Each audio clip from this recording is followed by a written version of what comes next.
Okay, we are live. So, welcome to the Eric Sutherland Music podcast show, where we talk about very nitty gritty technical details of music. And today, I have a very special guest. I've been really looking forward to this conversation, and I'm here with none other than the great and powerful Rayonbase. Thank you so much for joining.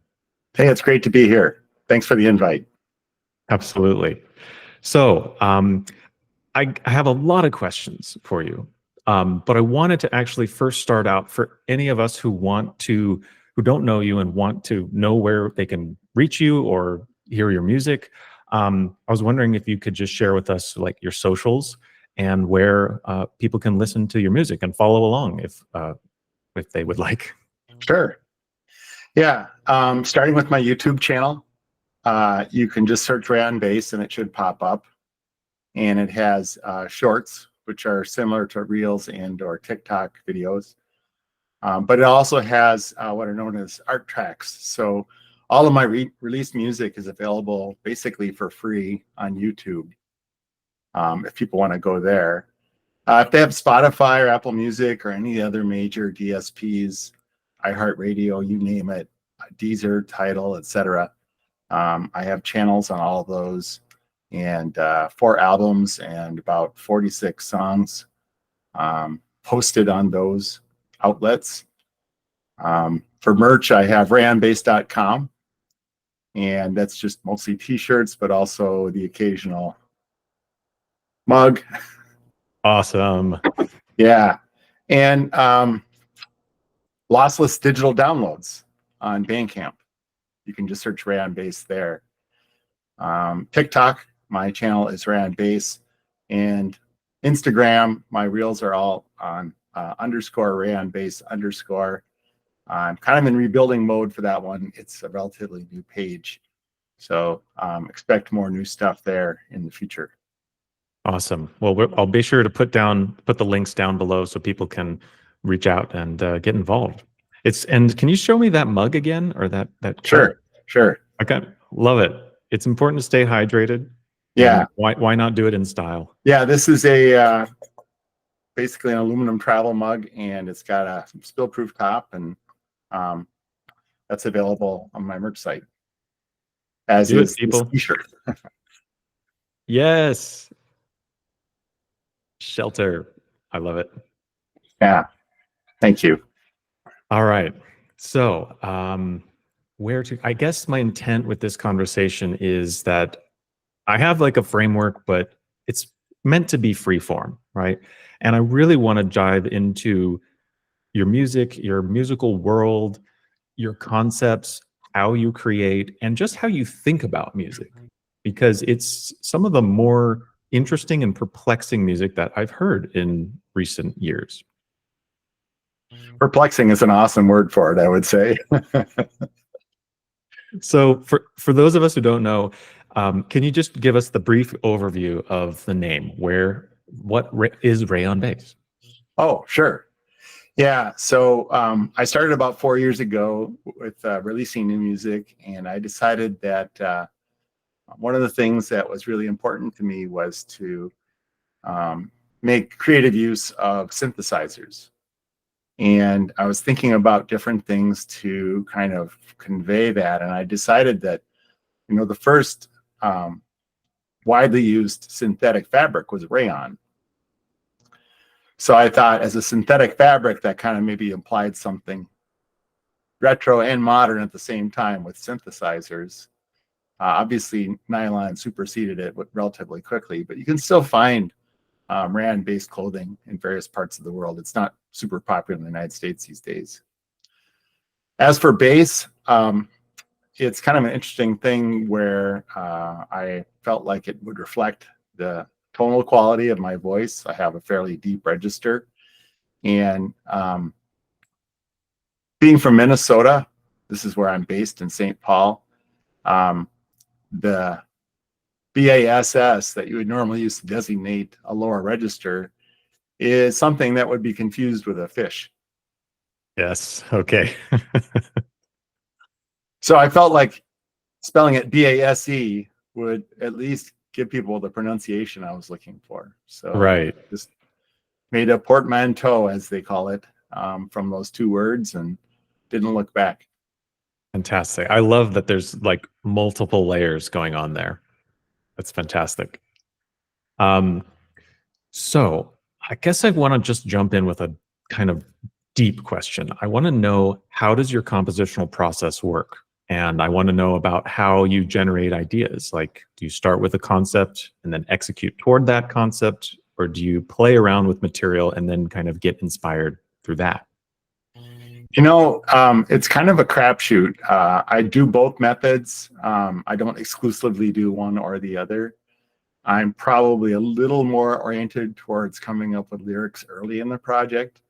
And the reason why is because if I were purely a tune writer or purely a lyricist, then I think, in a sense, you lose the ability to modify, let's say, the music to match the lyrics, or vice versa. Like if someone's doing a musical, someone often writes the book, and I'm sure there's some back and forth in most cases, but the composer is often constrained by what's been lyrically put in as part of the overall project. And it has to, of course, match the action, the theme, what they want the characters to say, that kind of thing.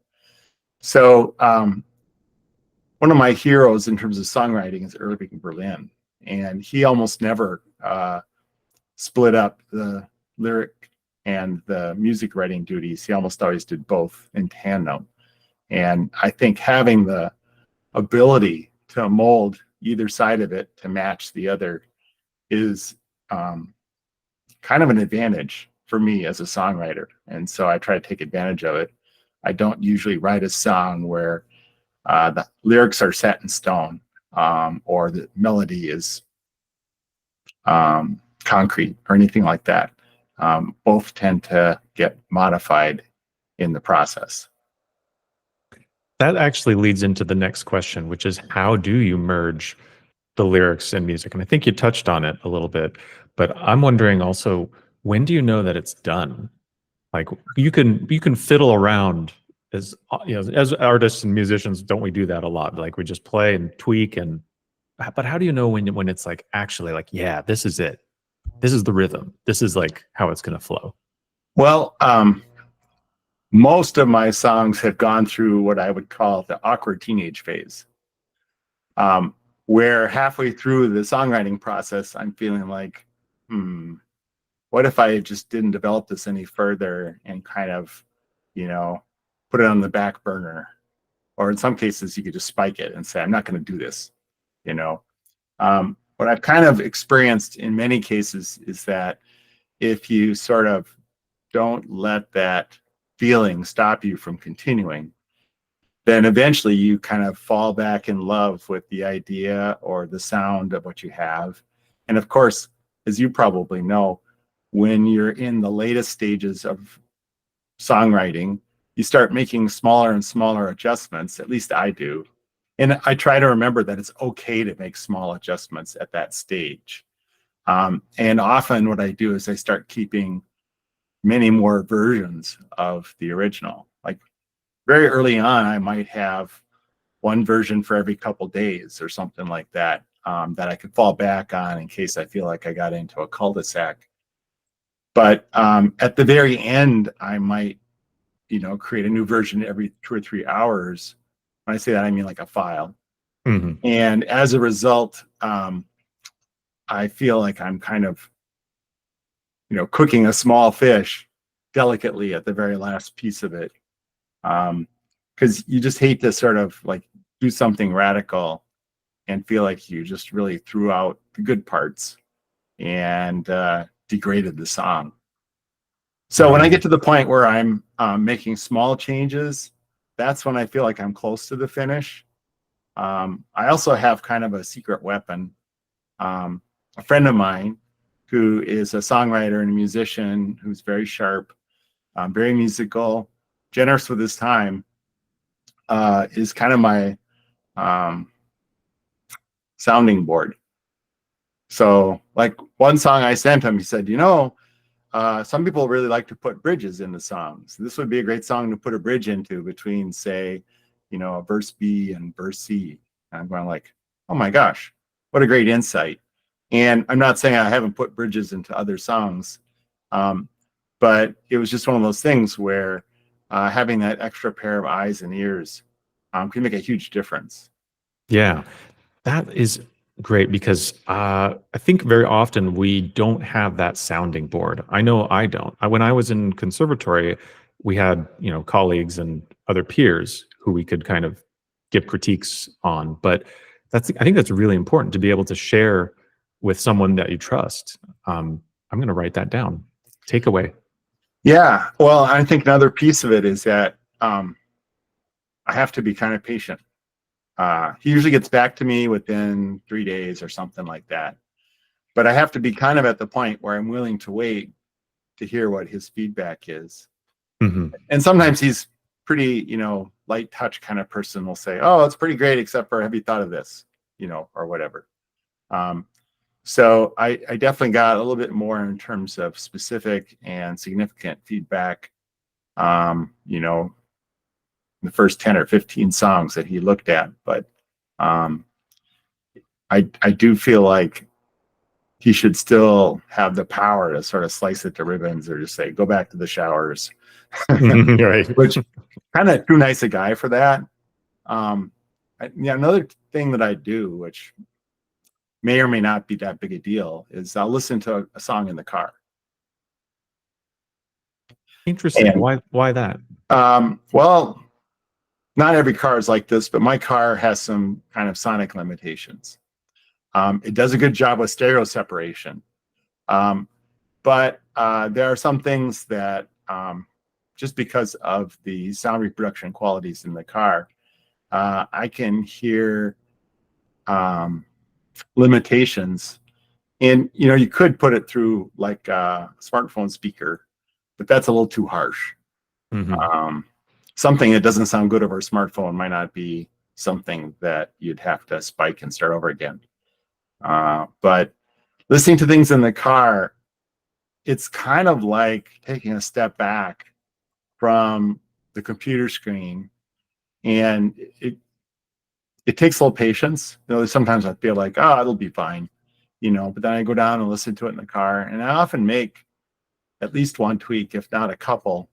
And sometimes I'm back in the car again in half an hour or whatever, before I'm satisfied with it. And that was a tip I saw from someone online who mostly produces metal songs, that which you can imagine, there are some people who say it's really important to audition the song with speakers as opposed to headphones. Mm-hmm. But I do a lot of my actual composing work with headphones on, and I think it's better partly because it encourages you to really use the panning techniques and stereo separation, which speakers don't always really highlight, I guess. Can you talk a little bit more about what you just said, panning techniques and stereo separation? Sure.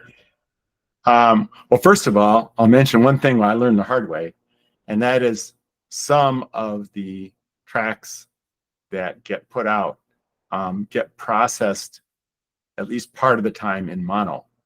So another piece of my release process is I always make a point of listening to it in mono, because there have been times where I've used something where I get phase cancellation unintended, and Right. then if you turn on mono, all of a sudden it's much softer, like a vocal or something like that, and that's a killer problem. So, but I think we've all heard some kind of cool 70s songs where, let's say, kind of for psychedelic mood, they might ping pong back and forth really fast between left and right speaker, or they might have a sound effect like a whoosh that goes from one side to the other. And it's just one of those things where it's another tool in the toolkit to make the sound and the music feel more fresh or more vintage, if that's another goal. Mm-hmm. So I try to remind myself that there's a lot of tools, and it doesn't make sense to use them all in one song. But Right. whether it's putting in a bridge or using sound effects, or maybe it's a vocal where it's not, it has no words. You know, maybe it's just da doo da doo da, or ba ba ba ba ba da ba da ba da ba. And those are all things where, you know, if you try to use every one in a song, it'd be too much. But I also try to remind myself as a songwriter that some of that jazzy stuff can really make a song go from sort of blah to being more interesting, more exciting. Do you mean jazzy in the sense of like jazz harmonies or jazz chords, or? No, I mean more in the colloquial sense of just something that's got more pizzazz, or more sonic variety. Sonic variety. I love it. Um, this idea of having multiple tools in the toolbox, I love it.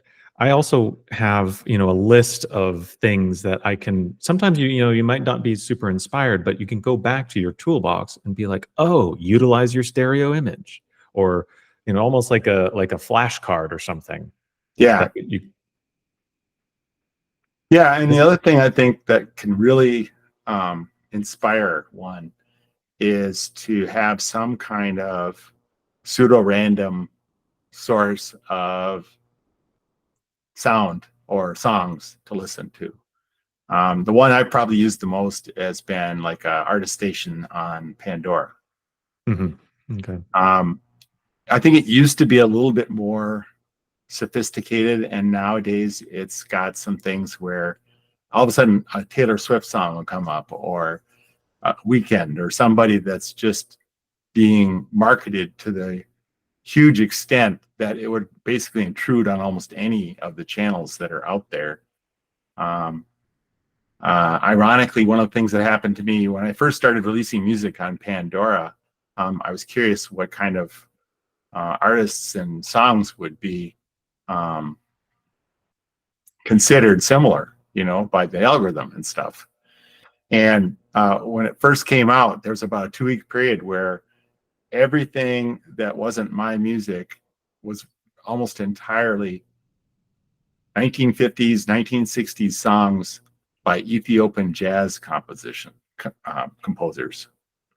That's interesting. And I never would have known about 1950s Ethiopian jazz composers if it had not been for that. Yeah, I think there's this. Go ahead. Sorry. It kind of went away after a couple of weeks, which I was somewhat thankful for. There's a series of albums I think called Ethiopics or Afriques, and it is pretty interesting to merge this East African with jazz. Yeah, I know what you're talking about. I think it's called Ethiopique. Yeah. And the last part of it's spelled Pique, if I remember correctly. And it's a series of volumes, so there's quite a number of songs. And it's actually enjoyable to listen to. I like listening to it. There was one time, I think I was mowing the lawn and I was listening to my Rayonbase artist station, and David Bowie came on, and I felt like I'd won the lottery. That's awesome. Well, you're in good company. Yeah. I was wondering when you started to do this, it seems like you've been doing music for a while, but when you started to say like, okay, I'm going to get on social media, I'm going to produce, I'm going to make albums, singles, distribution, all of that. How much of that was a conscious plan versus kind of a just, hey, I want to do this and see how it goes? Was there like a master plan to your musical career, or was it different like that? It was really more of an evolution. There was no upfront, you know, I'm going to conquer the world kind of idea. So I picked up my first digital audio workstation back in basically New Year's in 2020. So it was just before the lockdowns hit in the local area, about 3 months. And the first thing I did was I picked a song that I wanted to kind of make a cover version of. And I really struggled with it. It probably took me about 6 weeks, and part of it was I was learning several things at once. I was learning about uh, sound technology. I was, basically trying to use a microphone that I had sitting around and a small mixer to do the vocals. I had a choice. Early on, I decided I was going to use my own voice for vocals, even though I felt like uh, I had a long way to go to become, acceptable vocalist, I guess, for lack of a better way. And so the song was Blue Monday by New Order, which is heavy with synthesizers and stuff. I still just think it's like one of the best songs ever. And the vocal in there is challenging. It's kind of a deadpan thing by Barney Summers. And but there's so many moving pieces. So it's a lot of fun kind of reverse engineering the song and trying to figure out some of the rhythms and some of the sounds. And it's not something I really posted because I didn't really want to worry about copyright stuff or, I decided I wasn't going to monetize it, for example. Once I got through that song, then I thought, well, okay, let's try writing some stuff that's original. And that was basically the origin of Can I Kiss You? Really? Yeah. So that was one of the early tracks. Yeah. At least since I started using a DAW for composition. When I was in college, I took some group guitar lessons, and the instructor, who used to do kindergarten prior to that, he convinced me and everybody in the class that you had to sing along while you play guitar. And it was just, kind of strummy folk guitar, basic cowboy chords. It was fun. I enjoyed it. I thought maybe that with other people in the class, the instructor probably wouldn't be able to tell if I did something wrong or if I sang a bad note. And I was totally wrong about that, but I was a little bit naive. And it kind of made me feel empowered. So I thought, okay, well, if she's not going to be able to understand or hear my mistakes, then I can go ahead and just do my thing. And it was really fun, and it was a great way to kind of wind down in college after, doing homework all day or whatever. Yeah. So that was the earliest stuff, but that was way before modern recording technology. It seems that music has gotten much easier to make, because I remember being a young person and really struggling with the basic technology of the late 90s and early 2000s. But I think I think it was, Rick Beato? He's a YouTube guy. Yeah, I watch his videos all the time. Yeah. Yeah. He was saying something like music has gotten too easy to make. And I kind of disagreed with it. Because I remember when it was so difficult to make music and execute your ideas. And I don't know, it's just kind of I like that it's kind of been democratized or, popularized to some extent. Yes, we have a lot of kind of not great music out there, but we also have, a lot of great stuff. Yeah, I think it's a case where the pendulum has swung so far towards people sharing their creativity.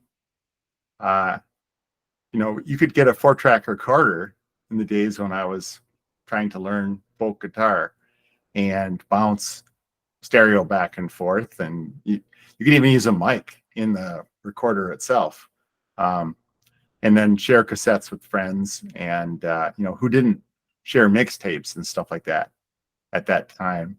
I think the difference in some sense is that it was more of a serial process, in the sense that nowadays, if you want to consume news, you can just look at headlines, or you can bounce around from website to website. And if you compare that to tuning into the 6 o'clock network for their half-hour condensation of what's happening in the world, and having to sit through the good stuff and the bad stuff serially, I think that's kind of the major change. You can really bounce around nowadays. Yes, we do a lot of bouncing around, it feels like. Yeah. All right. I know I we have. don't completely agree with Rick when he says that there's no good music anymore. Yeah. Sometimes it's like, come on, man. You sound old. You sound grumpy and old. Well, you know, I think he's earned it, and I respect his opinion. And I think a lot of what he says is right. I think what to me is detrimental is I think he's uh, kind of pitching it like the old Scooby Doo episodes, you know, where it's like, I would have gotten away with it too if it hadn't been for those damn kids. Right. That's true. Yeah, that's a good point. I want to know what inspires you musically. Oh, well, a lot of different things. You know, early on, I didn't do any collaborations, and I was being a little selfish because I felt like if I was working on a song, I didn't want to throw like unfinished pieces to the other person and wait for them to do their part and have them throw it back and all other stuff. I've since done a number of collaborations. A couple of them have really just been things where people wanted me to write some lyrics and then come up with a vocal melody, sing it, and maybe give them some harmonic progression to go with it. And, you know, basically a feature on someone else's song. I've done 3 or 4 of those. A couple of them haven't come out yet, but what I found early on was just that working on things by myself kind of freed me to make mistakes. Like I have a number of songs where, you know, there might be a pre-chorus kind of thing, but it's 9 bars. It's not 8 or 12 or 16, you know? And I think if I were more sophisticated or if I'm more experienced as a songwriter, that would probably be something that I should kind of learn not to do. But my attitude is a little bit more kind of like, well, why not do that sort of stuff? When I wrote the song Magical Monarch, for example, someone had contacted me with a direct message on Instagram. And they basically said, I'm just a huge butterfly lover. Could you write a song about butterflies? And my first response was, well, it takes me a while to write a song. And in this case, it took probably about 4 months. And I ended up writing kind of a crooner type song, and more of a love song than necessarily something about how great butterflies are. But I really felt like it had a mood. And if anything, when I'm done with the song, if I feel like the mood that has been created is something that's kind of self-consistent, then that to me feels like a success. Mm-hmm. I'm curious also about like what you were talking about, the 9 bars, for example. Mm-hmm. I often wondered in your music if you build in some of that wabi sabi like mistakes or the they call them like mistakes or maybe even wrong notes sometimes, because sometimes I'll hear a guitar line that's kind of noodling around and I'm like, what is that really like? So I feel like it must be somewhat intentional. Yeah, well, to be honest, I'm not a particularly good guitarist. So what I do in a lot of cases is I'll basically write MIDI, and usually it's even, you know, kind of note by note as part of a piano roll. So rather than sit at a keyboard and try to bang out something that sounds like guitar music on the keyboard, what I'll do is I'll program a sampled instrument. I've got a couple sample libraries that I like to use. I've got a couple of more like mathematical model kind of things that are like synthesizers. They don't actually have samples, but they sound like guitars. Example would be like, there's a VST called RG by someone who's, I think, in Denmark called Rob Papen.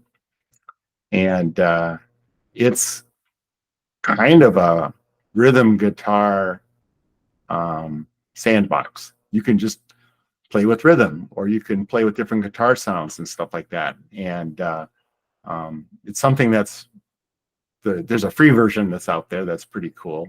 It's called RG Muted, I think. RG Muted. Yeah. Okay. Yeah, I was able to get that. Actually, I don't know if you've ever heard of this, but there's a magazine in Britain called Computer Music. Hmm.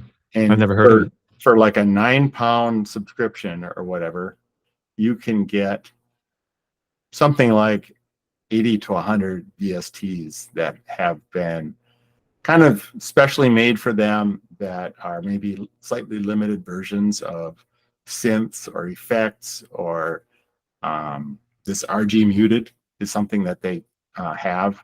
And so it's this like 400 megabyte grab bag of various VSTs that one can use. And I've kind of gone through probably 80% of that and tried different things.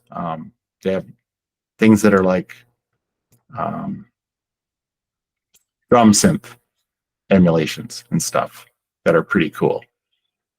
So there are some times when I sit down and I just pull out something like that and I say, okay, let's see what kind of cool sounds I can get if I start finding a preset that I like, but then modifying it.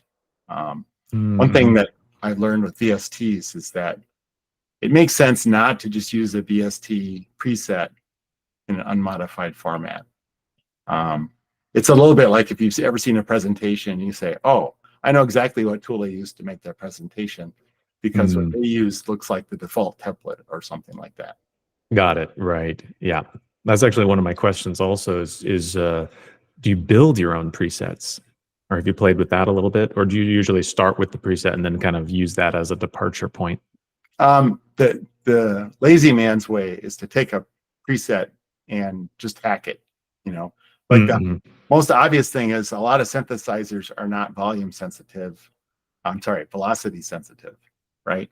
So if you're programming a MIDI and you can't make things louder or softer with velocity, it's just all the same volume level. A synth is just way less interesting without the variation in sound level. At least that's my opinion. So almost by default, if I find a preset that has kind of a constant volume level, then I'll hack it or find the knob that lets you change the velocity on the note to make it sound softer or louder. And that can be a huge benefit. Right. Yeah, that's true. And I guess for anyone watching, using dynamics and expression like that will put so much life into the music. Yeah, I think if you, let's say you're a big fan of GarageBand, and I actually haven't used it personally. The DAW I use is Reaper. I think an awful lot of the canned beats in there are really good, but it's because they are not kind of like monotonic in terms of their sound level and stuff like that. And so I think that's one of the easiest traps for kind of a relatively new computer music kind of person to fall into, is to end up with something where it's kind of all the same volume. Second worst is if it's all the same tempo. Yes, and that's exactly what I was going to ask you about. What's your take on quantization versus keeping a performance natural? I almost never do quantizing on the way in if I'm fiddling around on a keyboard, because I feel like half the personality comes from the variations in velocity and in timing. It doesn't mean I won't clean it up a little bit, but I usually do that by hand. I actually often will program MIDI piano roll by hand for VST or synth or whatever. But then what I will do is I will humanize it, which is really kind of a misnomer. It's really more like just give it some random variations in velocity or timing. And my experience with the timing piece has been that you have to have a kind of a light touch when you do that. But the velocity variations, I think, are pretty important, and I do that a lot. If something looks on the screen like it's all, you know, at some level velocity and there's no changes, then I usually don't enjoy listening to it as much. Yeah. And I think that's actually a mistake that I did or made early on in my digital production and music career, which was not quite recognizing that early enough, because it gets very mechanical. Yeah, and the thing that's kind of insidious about it is you don't really notice how mechanical it is until you try something different that's more full of mistakes and human produced. How many, speaking of that, like how many takes does it usually take you to get to a point where you're like, all right, this is a good vocal line, or this is a good, keyboard track? It depends. If something's pretty challenging to sing, I might do. Well, first of all, I often comp or composite a vocal line. And by that, I mean that I'll sing isolated phrases. And the advantage of that is that sometimes you want to overlap them a little bit. In the 60s, that was super popular to have basically overdub after overdub. And I think vocal lines can often sound a lot better if the tail end of one phrase is overlapped slightly by the beginning of the next phrase. Okay, yeah. What is an example of that? In your music, I'm trying to think because I remember watching your performance, the live performance, and I know one of the tracks has that very distinctly, right? That overlapping, and you executed it well, I think. But it also means that maybe you can't take a breath, It might have been Drawbridge of Sighs. Yeah. That's one where, particularly in the chorus, there's some definite overdubbing. Yeah, and that was really kind of a radical piece in some sense because it was a collab between myself and a small group of people called Nango, who I started working with them. They did a remix of I Get It. And that was very experimental. And I ended up posting it and kind of thinking to myself, well, this might be a bit too experimental for some of the folks that listen to my other music, but it was still good enough, in my opinion, that I wanted to share it. But there's a number of songs. Actually, I just did, I think in Panama 1903, I think maybe the chorus has some overlapping vocals. So back to the question of number of takes. If I'm isolating phrases like that, I might do 4 to 10 takes of each phrase. And sometimes I go back and do more. If it's something where I'm doing long lines and I want it to be all one piece, then I probably do closer to 20 takes. The problem, of course, is that, first of all, you have to listen to all of them. And second of all, usually the first few and the last 2 or 3 aren't that great. It depends a little bit. Sometimes you feel like you nailed it on the last one or the second to last one. I tend to listen to them in reverse order, just because the diction often seems to just suffer a bit in the early takes on things. And then there are some times where I'm like, it's not great, but I'm usually listening to it dry, that is with no reverb. And it's amazing to me how often when you play back someone's voice to them, they don't care for it. But if you add some reverb, they're like, oh, that sounds pretty good. The power of reverb. Yes. It's kind of like sprinkling bacon bits on stuff.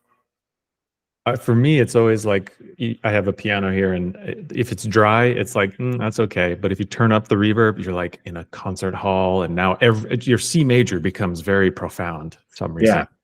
Yeah. The other tactic, of course, that I've done quite a bit is I've used pitch correction, but I've used it sparingly.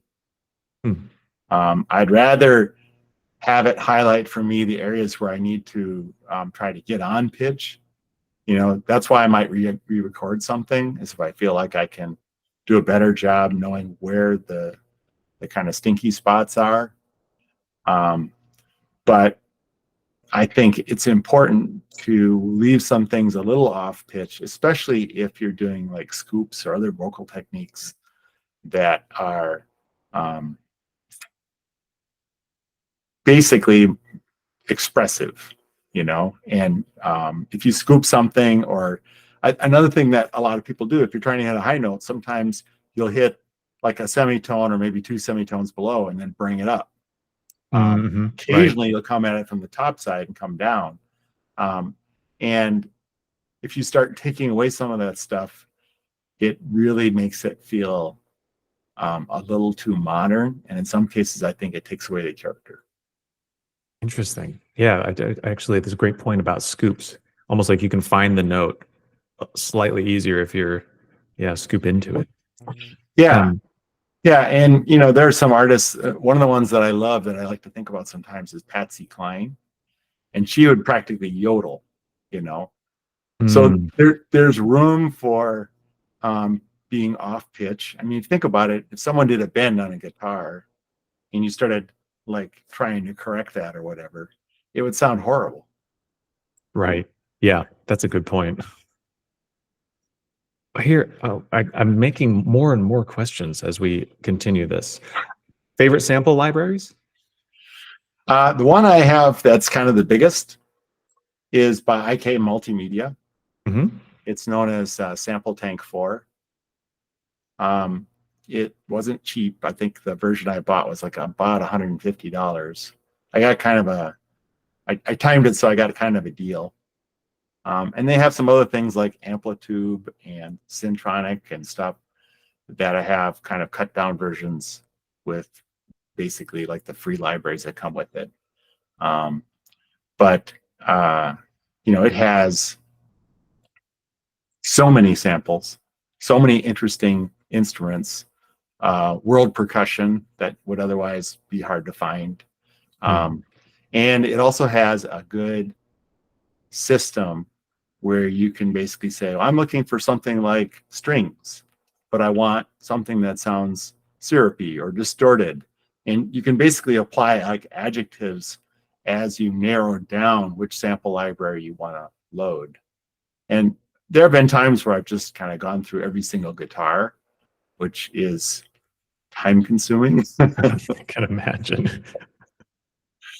But they do a good job of not like giving you 59 versions of almost the same thing. There's some significant variation, and that makes it more fun. Yeah, absolutely. That's part of the fun of just going through sample libraries and seeing what they got and kind of getting inspired. Yeah, and there's some built-in things which are really handy. Like there's a thing that'll emulate strumming. There's a sequencer that you can use. There's a couple other, and also has a whole bunch of built-in effects. So sometimes you'll listen to like a Stratocaster on blues distortion or something like that, and you can sit in there and go, okay, they really kind of overdid the distortion. Let's pull it back a little bit, and or sometimes you crank it up, or you switch the reverb out, or something like that. So having the built-in effects is also really helpful. It's kind of a modular system in that sense. Yeah. And one of the early libraries that I downloaded was from I'm blanking. It's by Labs is the name of it. Is it Spitfire Audio? Spitfire Audio, yes. So they have a lot of different things, but the things that they basically offer for free are under their Labs branding. And then they have just an excellent, at least in terms of my opinion of the sound, both essentially short and long articulations grouped so that you can, and I actually, sometimes what I actually do is I use both, where I'll get the attack of the short articulations and then I'll use the sustain of the long articulations. And is that string samples? Yeah. Mm-hmm. Yeah, and it's basically it's set up so that it covers several octaves. So if you want to write down in the lower octaves, you can get the cellos and the basses, and if you want to write in the upper octaves, you can get the high violins or the violas, and so, or you can even go so far as to make like a big orchestral hit where you just have a huge chord that runs all the way from bottom to top at kind of a slightly staggered in time, and it makes a big like Stravinsky bam. Yeah, nice. Here's a burning question I have. How much of your music is autobiographical versus fictional? I would say it's about 90% fictional. So leap year cocktail, the scenario that didn't happen. No, no. I love making up this. I think of each song as kind of a short story. Yeah. And if you kind of force them to be all, literal truth or something like that, I think it would take away a lot of the fun. For example, the song Goodbye Karen, there is no Karen. Ah, okay. That's my second question. Like, was there Pamela? Was there a Karen? So Goodbye Karen was actually intended to be a song about letting someone go. And what inspired me didn't even involve a relationship with a woman. It was more kind of one of these things where if you love somebody in the familial sense, you kind of have to give them space to make some mistakes. Even when you know that they're probably going to mess up. Yep. So obviously it's kind of a sad song, and there sometimes I listen to it, I think, I probably could have cut down the intro. It's a little bit on the long side there, but I also feel like I had any number of reactions related to the sort of the slang version of Karen, Oh, which right. I wasn't aware of when I titled the song. So where Karen comes from is it fit the scansion of the chorus and the story that I was looking for. And rather than put in the name of this other person that I was kind of letting go of, I kind of took the serial numbers off and made it a song about Karen. Got it. Interesting. So you kind of, if I understand, you made the lyrics and then swapped out the subject, which, okay, that's really interesting. Also, Yeah, because the problem I had was, I could have put in the name of this person that I was letting go of, in a sense. But aside from potentially violating their privacy, I also felt like it didn't fit the meter. yeah, okay. Karen's 2 syllables.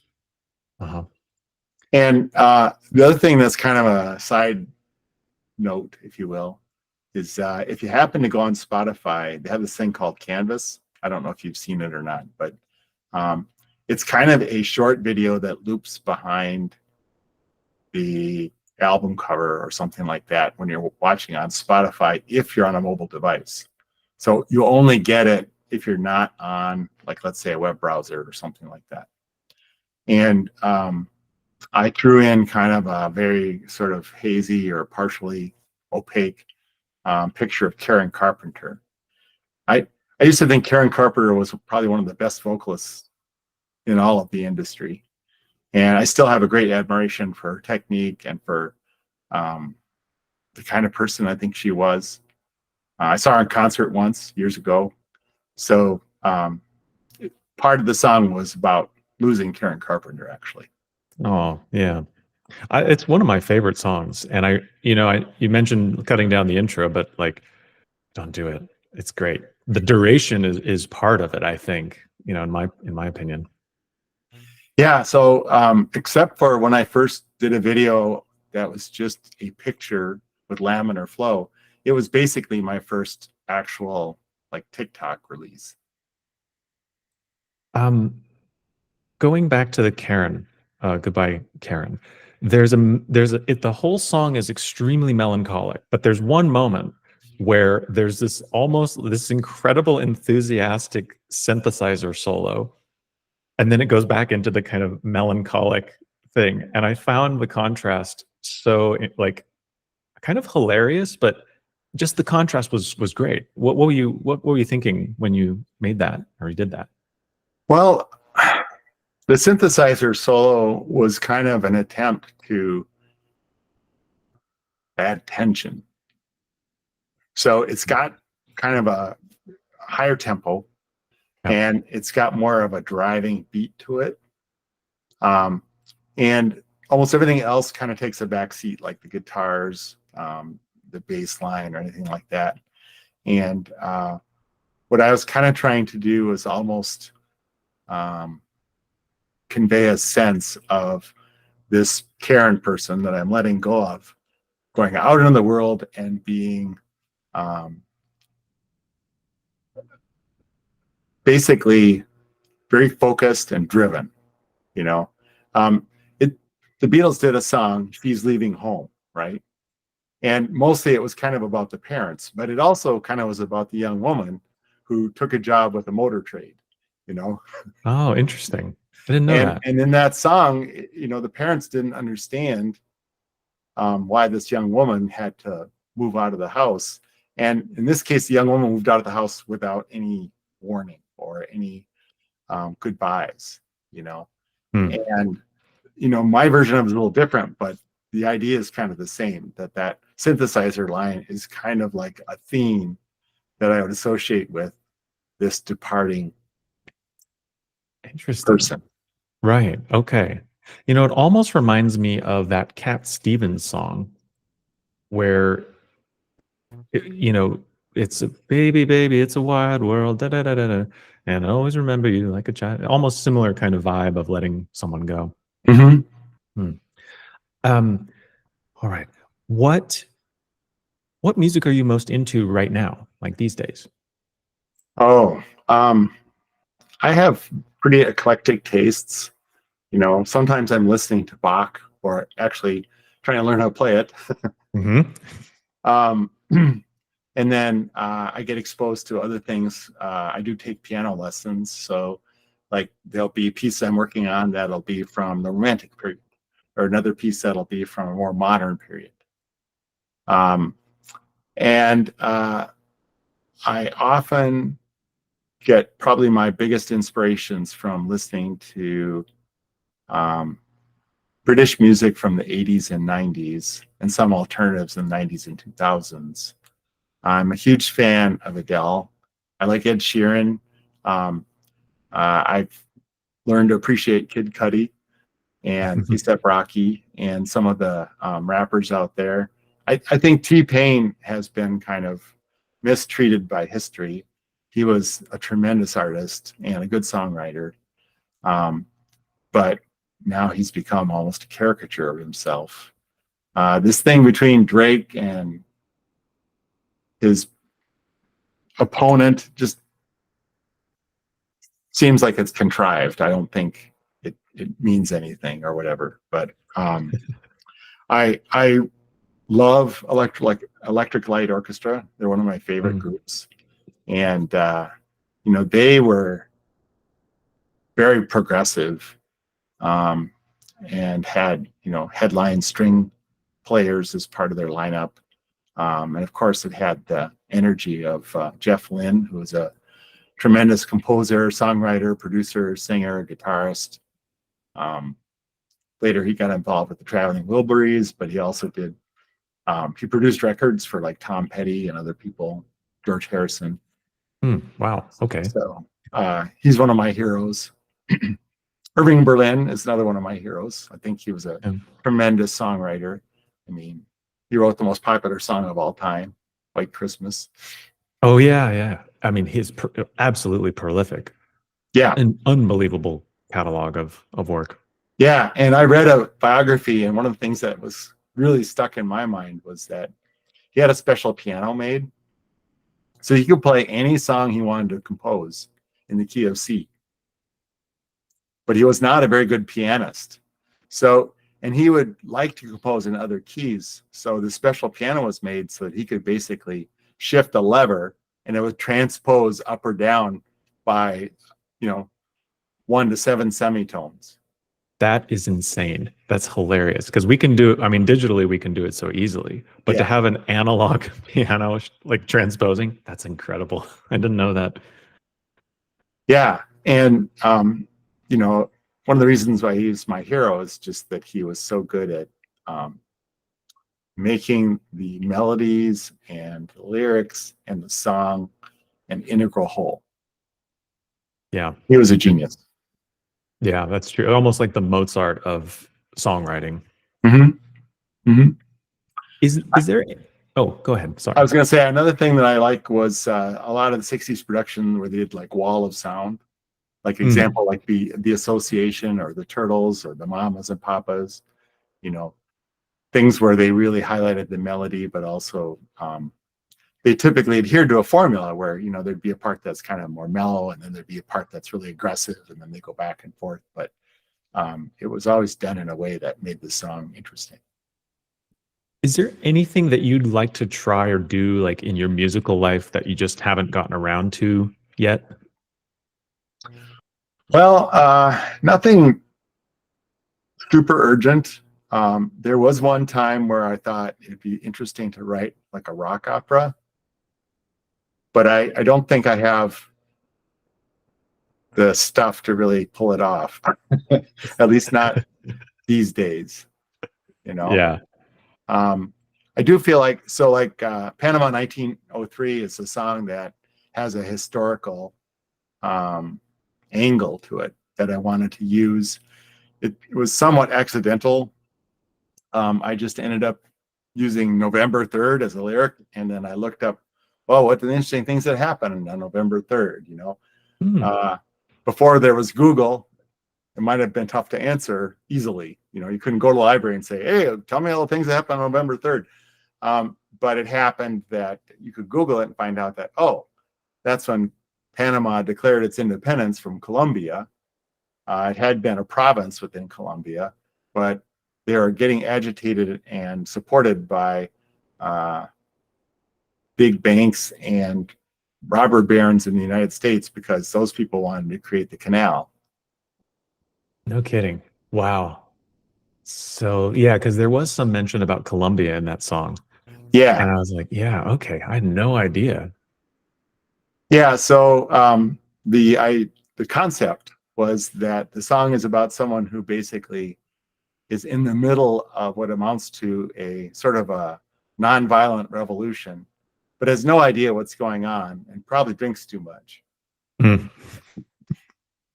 I That's just thought great. that was an interesting premise. What song did you write and finish the fastest, and what song took you the longest to complete? Okay. The collabs can take a while. Like I have a collab that's going to get released in about, well, basically at the end of July this year that started back in December. Oh wow. Okay.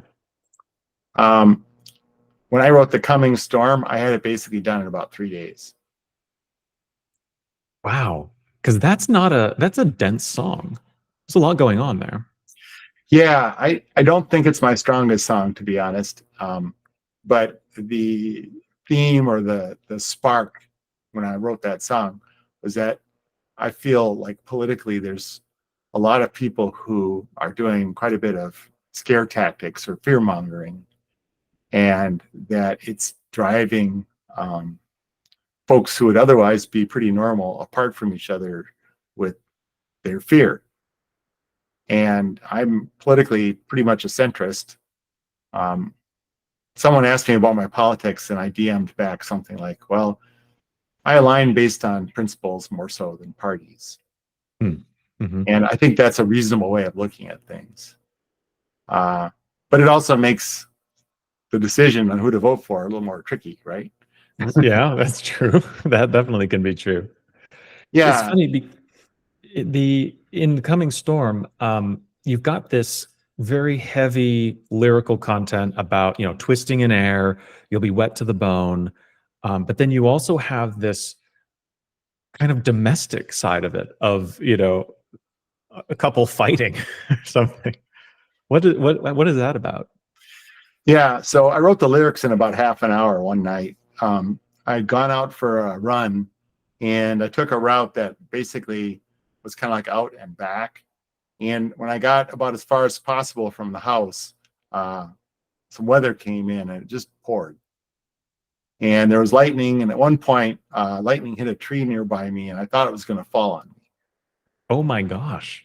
Oh my So gosh. when I got home, I had these ideas for the chorus and stuff, and I was still in kind of wet clothes. And I sat down and I wrote basically, um, I think it was 5 verses and the chorus, pretty much bang bang. And the theme, of course, is that storms can take different forms. You know, they can be the literal ones where you're afraid the tree's going to fall on you. They could be the political ones when the divisions are going to basically tear apart families or friends. You know, like I have a friend who is very polarized in their politics, and they were complaining about the people that they like go have coffee with and stuff being all the other side. And I sort of said, well, are you really going to limit who you hang out with just based on their politics? And that particular friend, I think, sort of realized that that would have been too limiting. Yeah. In that circumstance. So that was kind of the context that I was thinking about from a political point of view. And then, of course, I was throwing some verses together, and I realized that a storm could be a domestic storm, meaning between boyfriend and girlfriend, 2 spouses, within a family, you know. And I think those lyrics are maybe a little less successful.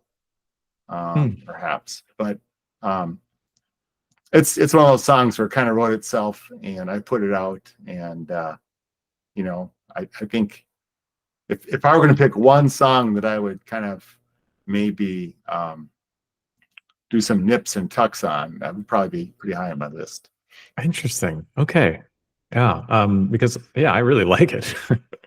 But I'm getting the sense that everything that you're doing, from your name to the concepts of the songs, it's never quite surface. There is something there that is either multidimensional or not just like one-sided, which I think is very interesting. And that kind of gives a lot, it's like you can re-listen quite a lot, I think. Right. When I titled Lament in a Flat or Lament in A Flat, I was intentionally being ambiguous about the title. Interesting.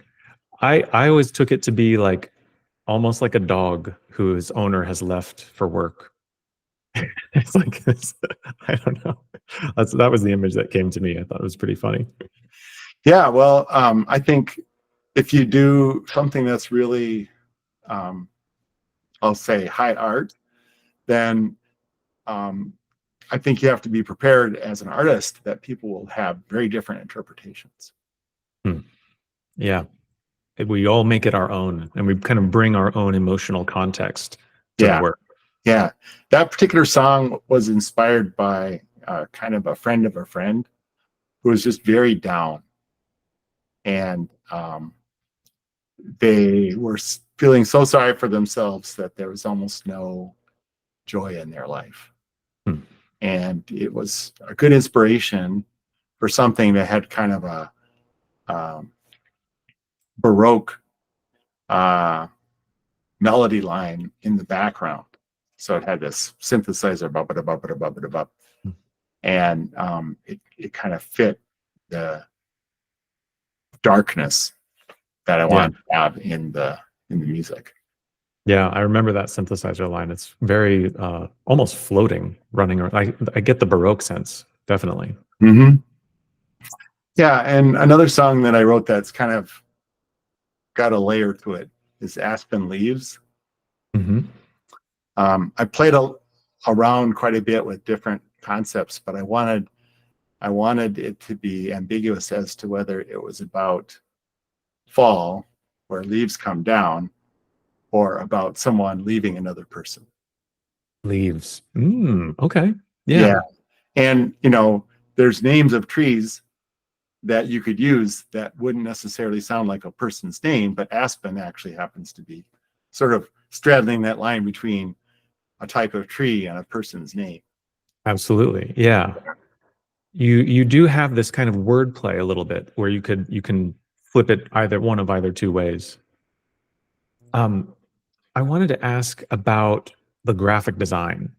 I think the cover art or the album art of Solitude Without Fear and The 0 Year have to be some of the hardest hitting like album covers. I think it's quite brilliant. and it almost reflects the genre mashing that you do in your music, because you're kind of mixing, like the 0 Year has this calligraphy or this kind of gothic, almost like gangster rap sort of text. And then in Solitude Without Fear, you've got you looking really, really badass. And then like the Chinese character. Can you talk about that and how did that come to be? It's so distinct. So I don't know if you've ever been to Chicago, but one of the tourist attractions is the Bean. The silver thing? Yeah. Okay, yes. Yeah. So the cover art for the 0 Year is actually a self-portrait that I took aiming my smartphone camera at the Bean and taking a picture of me. And I photoshopped it. I'm not necessarily a great photoshopper, but I've gotten better. And I superimposed partially transparent on top of it, kind of like a big sort of lightning bolt kind of thing. Yeah. So it gives it kind of a cracked aspect to it, or a stroke of lightning kind of aspect to the spot where the flash is reflected off the beam.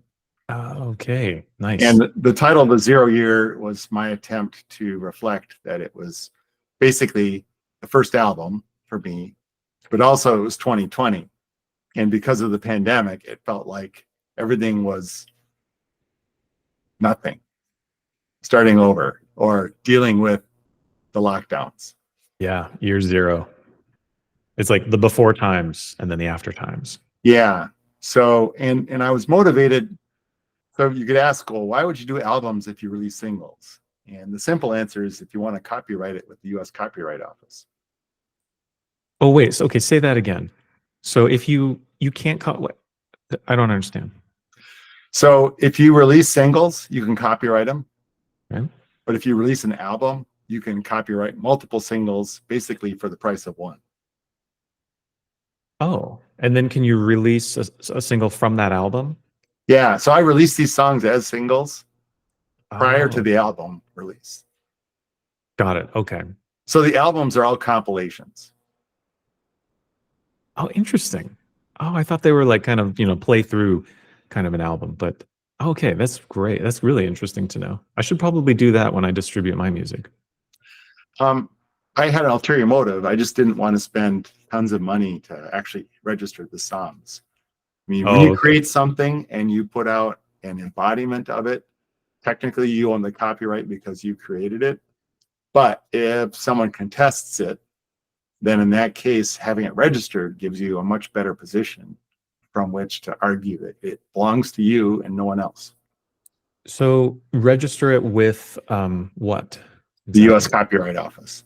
US Copyright Office. I'm going to write that down. I had no idea. US Copyright Office. Yeah. And I don't know if you're a lawyer or not, but with copyright law, you can copyright the sound recording, which is basically your instrumentation, music, etc. You can also copyright separately the words in the music. Yeah, this is more complicated than I thought. I guess so you can get kind of granular about what exactly you're copywriting with it, but can you just copyright the composition itself, like the sequence, the chords, the melody, etc.? Yeah, so let's say someone else wants to record a Rayonbase song. They can legally do that. Mm-hmm. If they want to monetize it, they have to either go through a service that basically grants them the rights or negotiate with me and get permission. But the words in music, I own regardless of whether someone does a cover version. So there could be 20 different people out there who want to, say, do a cover of a particular, say, they want to cover Shelter or whatever. Mm-hmm. It reminds me of, do you know the song by Radiohead called Creep? Oh, yeah. Yeah, that's a great song. I like it. Great song. I learned that every time Creep is played on the radio or like performed, they have to give like a quarter of the royalty to a band called the Hollies, because essentially it is based off of a song by the Hollies. And I did not know this, actually. I thought that was really interesting. But yeah. Yeah, well, there was a more famous case recently with Ed Sheeran getting sued by the co-writer of Get It On, who wrote with Marvin Gaye. Oh, interesting. And the argument that the co-writer was making was that Ed Sheeran basically stole the music because he'd heard Get It On. Mhm. And Sheeran was able to defend himself and did not lose the right. But it's really, of course, a non-issue if the monetary value of the song is virtually zero, right? So Yeah. someone could come after you if you pen a masterpiece and everyone wants to do cover versions of it and stuff like that. They could claim. So the song "Creep" may have been so similar to the song by the Hollies. I'm not sure which one it is off the top of my head. That The air that I breathe, I think. oh yeah, And you listen to it and you're like, this is Creep, or vice versa. yeah. And regardless of whether Radiohead intended to do that copying or not, they were unable to defend themselves. Right. I have two questions before we kind of get into the really like nitty gritty of the songs that I'm curious about. Are you Sure. okay on time? Oh yeah, Okay, great. keep going. I wanted to talk about the live show that you did. What was it like putting that together, and then talk about the Korean music that you did? It's amazing. Yeah. So the Korean music was kind of came from some work I was doing with a vocal coach that I have. And the vocal coach was working with me, at least initially, on international phonetic alphabet Mm. and learning how to sing things based on the phonetics, even if it was a language that you weren't a native speaker. Okay. So there's a song, it was very popular in the 60s called Desafinado by Wab Jobim, Brazilian guitarist and songwriter. And so I learned this song in Portuguese, how to sing along. And then we were exploring a little bit more, and I thought, it'd be really fun to do something that was like K-pop. That's so great. Yeah. So there's two artists, Jimin, who is famous for being a member of BTS, and Hong Seok-woo, I think I'm pronouncing that correctly, who penned this song that was one of the most popular songs of 2022, I think. And what I liked about it was it wasn't very fast, and also it was a ballad. And it's partly in English, but there is a verse that's in Korean. And I have a couple of friends who were both born in Korea, but they're very Americanized and they're very nice, and they help me learn how to pronounce things a little better. And they actually were there for the live show, and they said I did about as well as they could expect from somebody who was this white. But that is great. Oh, that's so cool.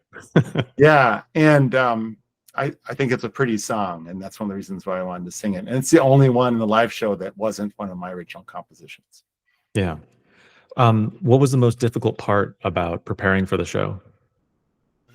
Well, I had to go back and try to familiarize myself with all of the lyrics of all of the songs. When you do a video that's like 60 seconds or whatever, that's a piece I would hear over and over again. But there were some songs where I'd kind of gotten a little bit sloppy about my recollection of the lyrics. So I had to go back and practice all of the lyrics for all of the songs. Just set up a mic in my basement and hooked it up to a amplifier I had sitting around, and a couple times I recorded myself, and that was a little bit humbling, but Indeed, another feeling. So you had to strip out the vocals because you had backing tracks. So yeah. you went back and bounced everything without vocals. Yeah. Got it. Yeah. Yeah. And there are some choices that I made, like a couple times, if there were sort of like harmony vocals, or another example is with the song Drawbridge of Sighs. There's a vocal in there that was done by one of the members of Nango, who's a woman, and her voice is beautiful. It totally makes the song, in my personal opinion. And that part I didn't try to emulate. I did do a little bit of lip syncing during the live performance, and a couple people, particularly my wife, sort of said, "Yeah, you probably didn't need to do that." Live and learn, I guess. It must Yeah, have been quite a rush to see all these people, coming out for your first live show. it was fun. It was really fun. Tickets don't sell like in some sort of linear fashion. They kind of get bunched up at the end. Um, and this is a homebrew thing. We rented the hall. The idea kind of originally came from Luc LeBlanc, who was the opening act. He and Kaz Phelan did such a great job, and they knew how to set up the public address system, like the speakers and the amp and all that stuff. So I didn't have to worry about that. That made a huge difference. Kaz tweaked the sound levels so that they were reasonable. I had a flash at one point a week beforehand where I thought, I wonder if anybody in the audience is going to know the words to my songs. And I didn't think about it too much. But I thought, if they do, then this is just a big karaoke session. So in a sense, that made me feel more comfortable. I mean, yeah, it seemed like everyone knew all the words, except for the couple of my friends and family that showed up. Okay. I could hear someone in the recording. I think when you played Ever Closer, or it was either that or Shelter, I could hear them whisper, "This was the first song I heard. This was the first one." It was really sweet. I think that happened cool. during Shelter, or just before the start of it. Yeah. You hear the introduction and people kind of recognize it, or at least the people who were there did. Yeah. And I was wondering, for various reasons, if anyone would say, get the notice on social media and decide to make a road trip out of it. People will say, "Hey, when are you coming to Canberra?" or whatever. And it's like, well, I don't know. But it did occur to me that people might come from out of town. And so I thought I'd have a little fun with it and just ask, okay, who came the farthest or whatever. And there was somebody who drove up from New Mexico. And wow. I thought that's amazing. That's so cool. I was pleasantly surprised. Nice. Last question before nitty-gritty on songs. The record deal or the label deal you mentioned, Rhino Records. What is that like? Describe it for those of us who have not been approached by a record label. What does it mean? How did you feel? And what is the effect of that? Like, how did that impact you? I can't give you a good answer because that post was made on April 1st. Oh, really? It was totally a joke. Got me. You got me. Because when I saw that, I was like, I knew it. I knew there was something special here. I knew that this. See, another record label. They decided, they knew it too. Oh, that's so funny. You got me. Well done. Well, and I think one of the better lines in there, and I don't know if I could have done this ad lib, but I basically said something like, because they have a certain value for all of my past catalog and they see absolutely no value in my future songs. Right. Yeah. Okay. I don't know, you might be familiar with this, but Rhino used to be an independent record company, and now it's part of Warner Music. And for a long time, they specialized only in kind of like one-hit wonders or groups like the Hollies, where they could basically sell the records from the 60s because they were so popular, but they're kind of bargain bin kind of artists. Oh, okay. Yeah. So I was tongue-in-cheek putting myself in the bargain bin. Interesting. Like, so they kind of hedge their bets, maybe like, yeah, maybe this will blow up someday, or. Well, think about what Netflix did, right? For a long time, they would mail out DVDs and stuff like that. But then they discovered this gold mine, which is like old episodes of The Office or Seinfeld or whatever. And they took advantage of the fact that the people who own the rights to those old episodes and the reruns tended to undervalue their actual worth. And so they went to town on it. They sold all sorts of subscriptions so people could binge these old shows. Right. Kind of some nostalgia in some way. Yeah, and of course, the party couldn't last forever. Hmm. That's So true. like NBC took back Seinfeld and Friends, and Right. Yeah. Paramount took back Star Trek. That was on Netflix for a while. yep, And I was sad about that. All yeah. right. So it was a great gravy train for Netflix, but those sorts of things they did not have, an in perpetuity type of contract. Right. Interesting. Did you do some learning about like copyright and legal things like this? Some. Hmm. I was very interested in the copyright stuff, and there's good resources online that you can find out about it. When I work with a collaborator, or in some cases I've used art or photos from other people, I usually write up sort of a little contract. I just call them agreements, really, because I think it's really important to avoid misunderstandings. So I've got a whole bunch of kind of things that I've got squirreled away to more or less minimize the chance that I forget what I owe somebody, or their wishes about whether they need to be credited on things and things like that. So, or someone asks me for a feature and they're willing to pay me, great, and I've done that. But I feel like to do stuff like that, I want them to understand that they're granted a non-exclusive right. I might take, like, an example is the song Punk 23. Yep. That started out as a feature. Someone wanted to pay me to write lyrics and a melody, and then they would do a song around it. And the band that did it has kind of a vulgar name. They're known as the Pieces of Shit. I heard it today as I was getting this webcam. I heard it and I was like, dang, this is hard. Yeah. So kind of tongue in cheek, I decided, okay, well, these guys are like punkers. I'm going to write a song about how punk is dead. And they kind of loved the concept.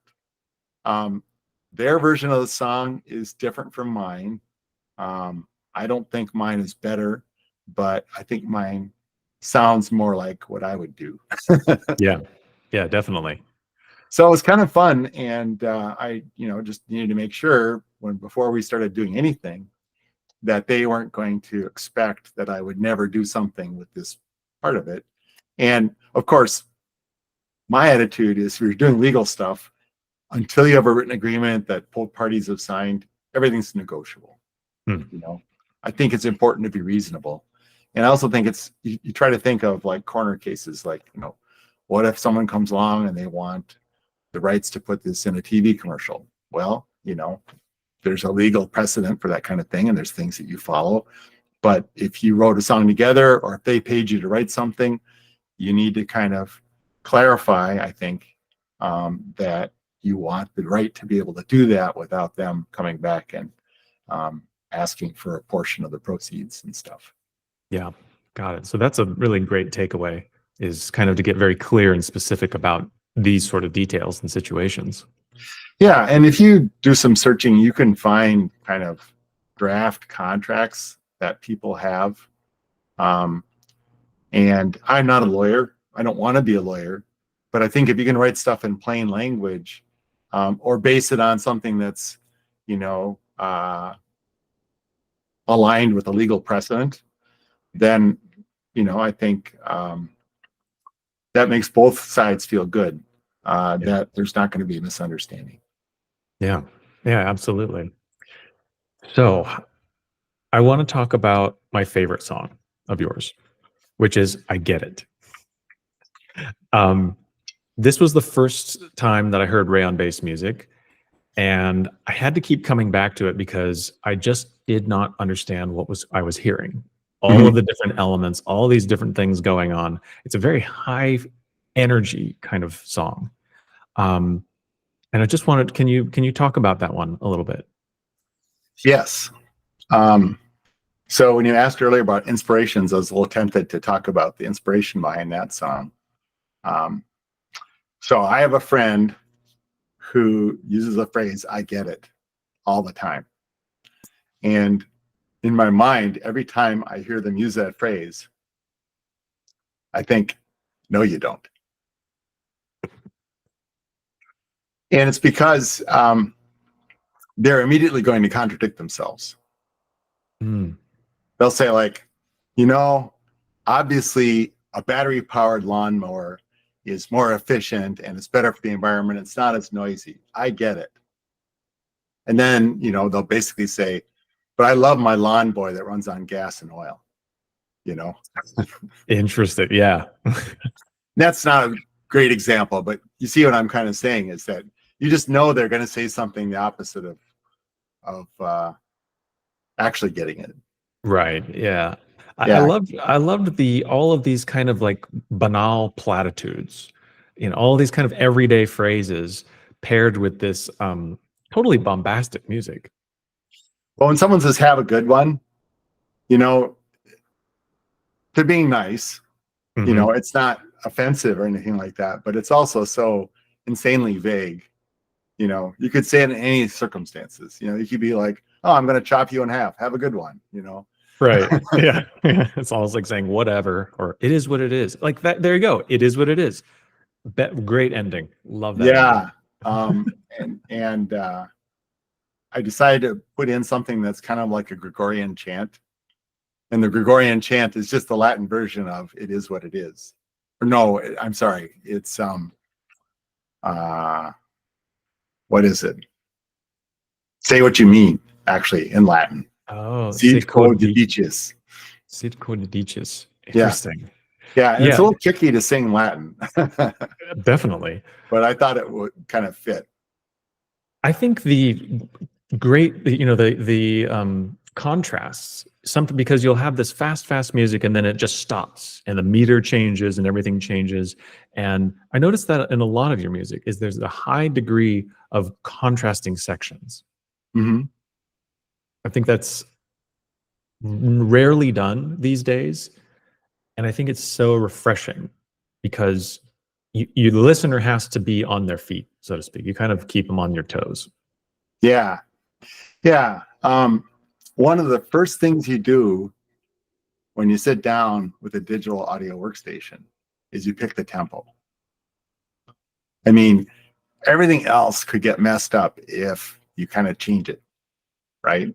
Yeah. Although, obviously, we have some really good tools where if you tell it, look, change the duration of this vocal phrase, but don't change the pitch. It basically uses pitch shifting software, and you get something that's shorter or longer, but still in the same key, still in the same pitch and notes. It may sound funny, depending on how critical you want to be and stuff. And I think that using tempo changes is so often neglected by people who are trying to write pop music. I don't put tempo changes in all my songs, Mhm. but where it feels like it would create a better song, a little bit of surprise, or shift gears to a mood that makes the song unique, Mhm. I enjoy doing that. How about the song Relax and Breathe? What's the story behind that? Uh, it was one of those songs that was very awkward in the middle of its development. It didn't hang together at all. It started from the fact that I was going to be doing a piano performance and get graded on it. Right. And so I'm based in St. Paul, Minnesota. My teacher that teaches piano for me is very involved in the Minnesota Music Teachers Association, and they have these level exams. So I was going for another level, and I was going in without perhaps as much preparation as some students would have. I felt I was mostly ready, but I developed this kind of obsession for a short period of time on the idea of trying to relax so I could be hopefully as good as I was capable of Yeah. in the performances and stuff. And I actually posted some TikTok videos and also YouTube videos about the pieces and about going in there and what it felt like to come out and be kind of relieved. I Absolutely. passed. Well done. I played that song for someone and they were like, it's not very relaxing. I thought it was so funny. Like the build up when they're relax and breathe is like this command of relax and breathe. It's not like the, spa music where you're relaxing and, ASMR or something. Yeah. So the contrast was intentional, obviously. A couple people have commented afterwards, and I didn't think about this, but they said that it reminded them of Pink Floyd's middle pieces, like going back to Dark Side of the Moon. Mm-hmm. And I thought that was high praise. Yeah, that's amazing. David Bowie on Pandora, like kind of paired with that, and yeah, absolutely.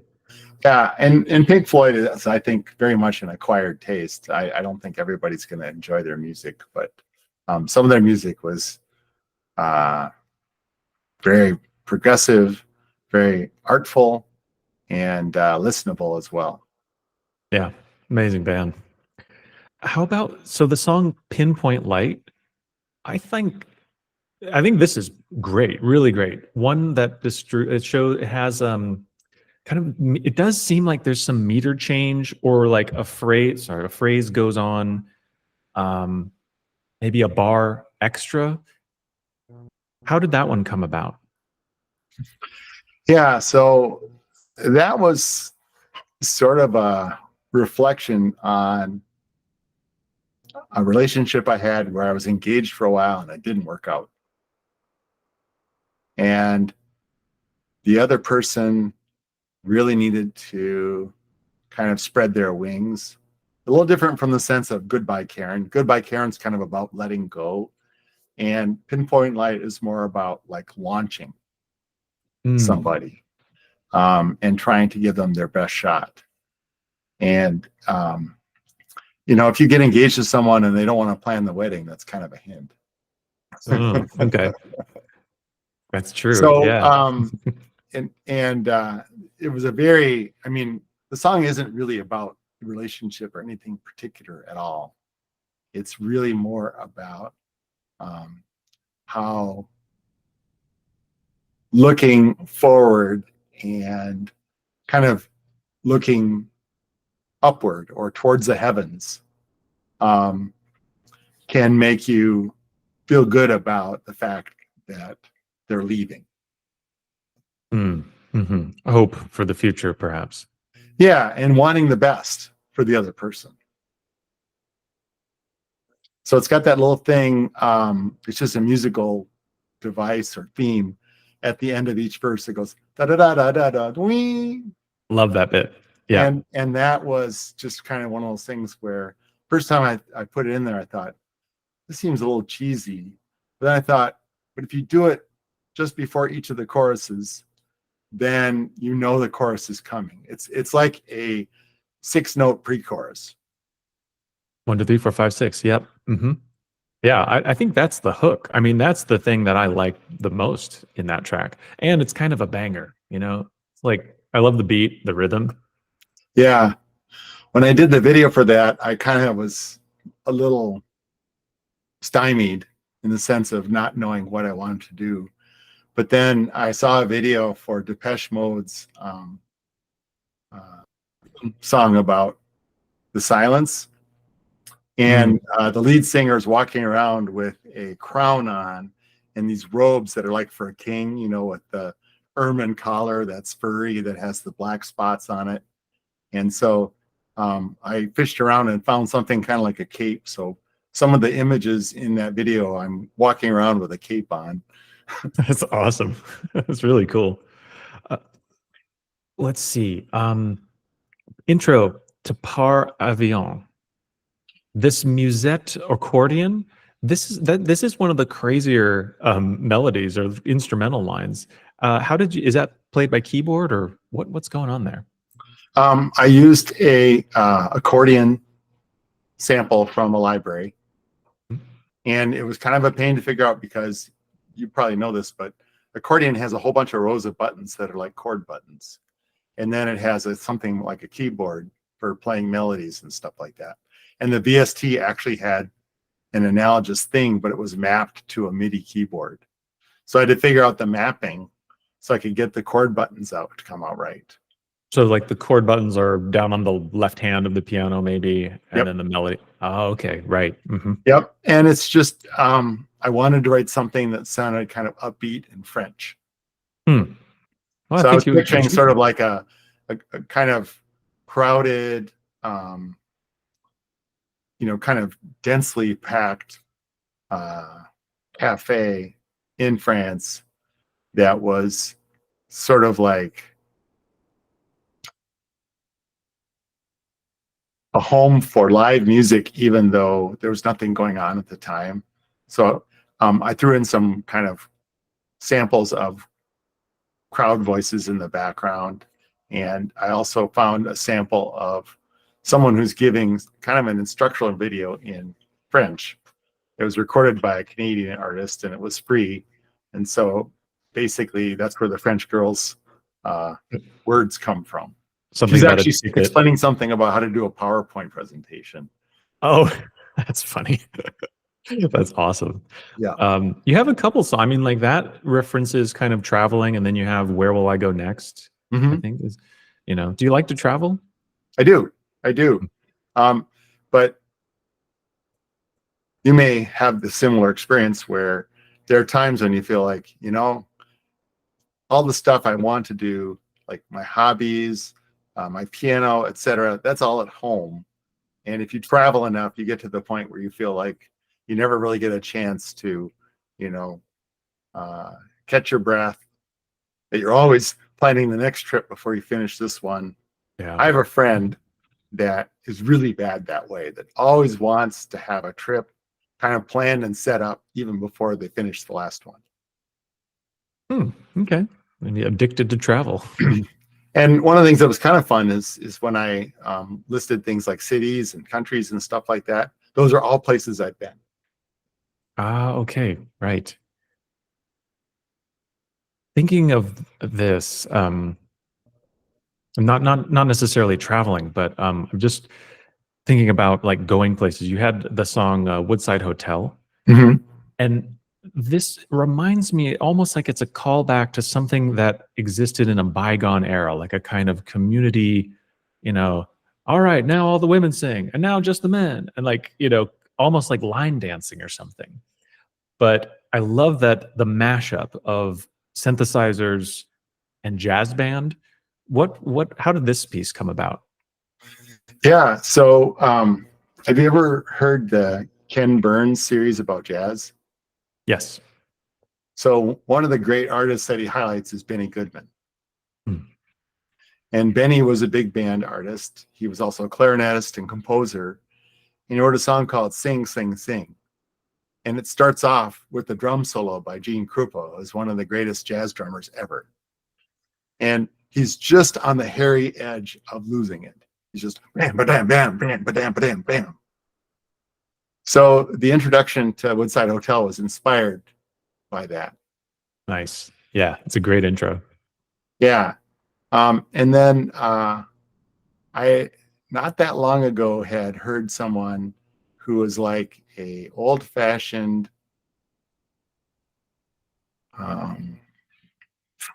people do like a comedy review, usually have an announcer. And now, ladies and gentlemen, here is so-and-so, and they're going to give you great jokes about frogs. Right. The MC character. Yeah. And if you're going to be the MC like that, you have to have a certain image or projection. You have to sound like you are a radio announcer and that you're introducing the next big thing. This is the place to be. Yeah. So I was at like a band concert and they had like a guy who was in his 80s going, and next up, we have a song by Debussy. But the backstory on Debussy is that he didn't like his wife. I don't know if that's true. But my point is that he'd always have some sort of anecdote. And he'd have him, the anecdote would be just long enough that he's almost done.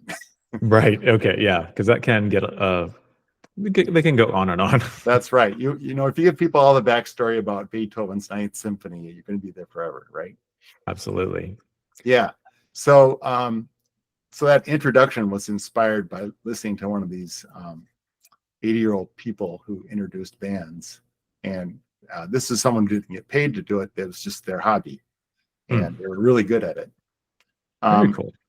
And then the inspiration for coming up with a line dance was that I wanted it to be something that would fit into a 1930s type of song.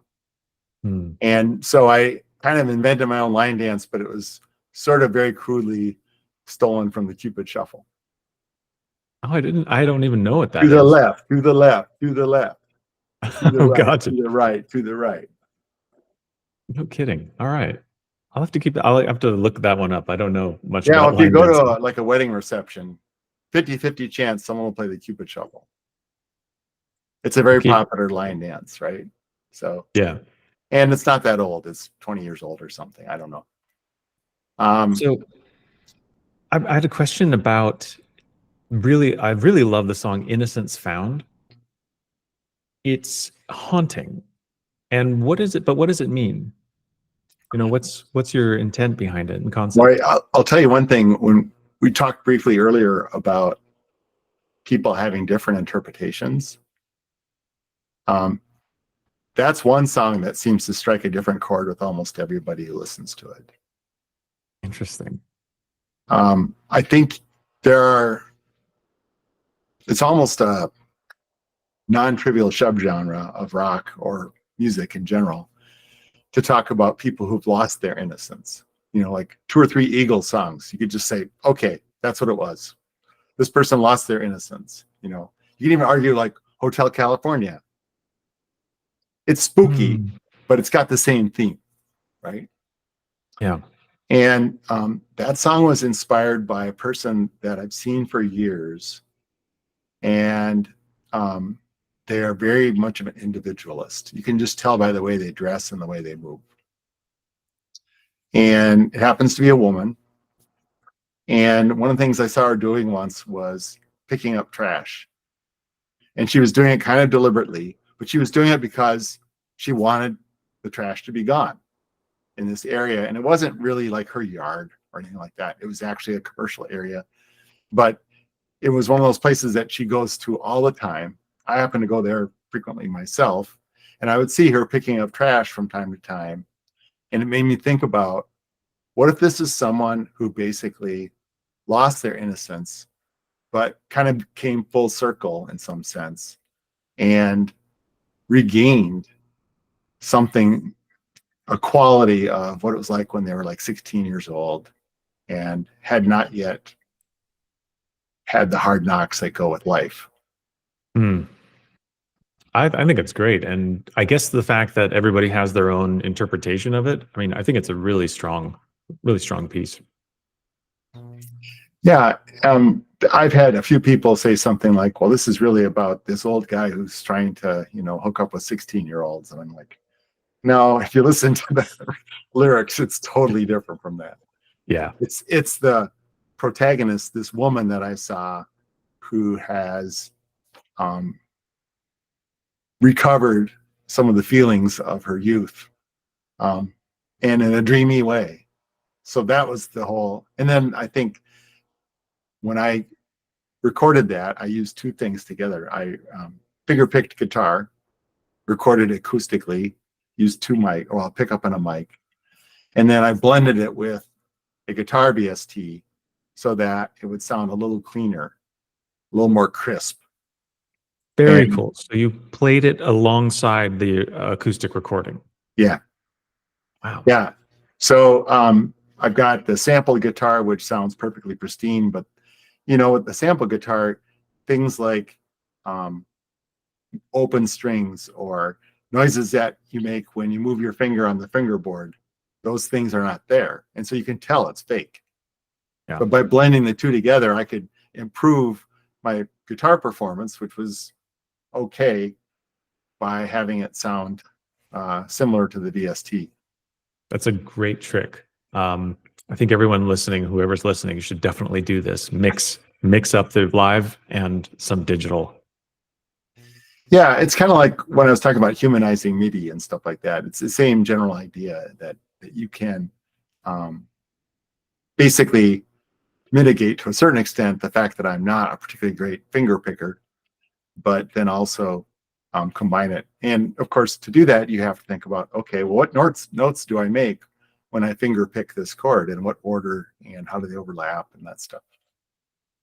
So in the song here, which is a great song, I loved the happy birthday reference. Stuck in happy birthday. Nice. Good touch. How about another one? Pretty Girl. I actually laugh every time I hear this. I think it's so funny. What is the story behind this? Well, you've probably seen the video for it, right? Yeah, the cat. Yeah. So I had a problem that I was trying to figure out. Originally, it was written like Pretty Girl. Mm-hmm. And I thought about it. I thought, well, there's some problems with that. One is some people don't like it if you call women girls. And it's really not about women. It's about a girl, I think. The problem is that the phrase pretty girl sounds a lot like pretty woman. And then also, which Roy Orbison did way better than I could ever do. But then also saying girl is kind of a mouthful. You know, you have to curl your tongue around it at the end. And if you enunciate it, it's going to sound almost a little bit prissy or too operatic. Pretty girl, pretty girl. Right. So that I can kill two birds with one stone. I'm going to take away the L. I love it because it makes things ambiguous, you know, non-specific. I think it's also the song that gets stuck in people's heads. When I've played Rayonbase music, this is the one that they'll start da, da, da, da, da, da. Yeah, one of the things that's kind of weird about it in a sense is that there's some lyrics about looking at someone and wishing they would turn so you could see their face. You know, and I think everybody on this planet has had that experience where they've seen someone and thought, okay, if they just turn, then I'll get to see what they look like. And of course, we've all had the experience where maybe they did turn and maybe it wasn't what you were expecting or whatever. Maybe they weren't that pretty or something like that. But I was kind of writing about that experience of not really stalking somebody, but just wanting to see who they were. So when you combine that with the kitty cat aspect, I think it makes it much more interesting. Yeah, super fun track. All right, we'll do kind of like, I don't know, jump around a little bit. How about Warrior Judge? This one I came back to and I was like, dang, this is interesting. At first I thought it was a song about war, but then also realized that a war could be sort of like a relationship. You've got, like with The Coming Storm, you've got this, you know, dual, you know, epic stuff, and then very domestic. Yeah. Well, first of all, I think of that as mostly a science fiction piece. Breathing ozone from shorted controls. Yes. That reminds me of Star Trek. Yeah. Yeah. So I had that kind of in mind. And I used to be a huge reader when it came to like 50s and 60s and 70s science fiction books. And I still like that stuff. But I think the central part of it is about someone who basically has become so much of a warrior that they actually can't let go and go back to their domestic situation that they left behind.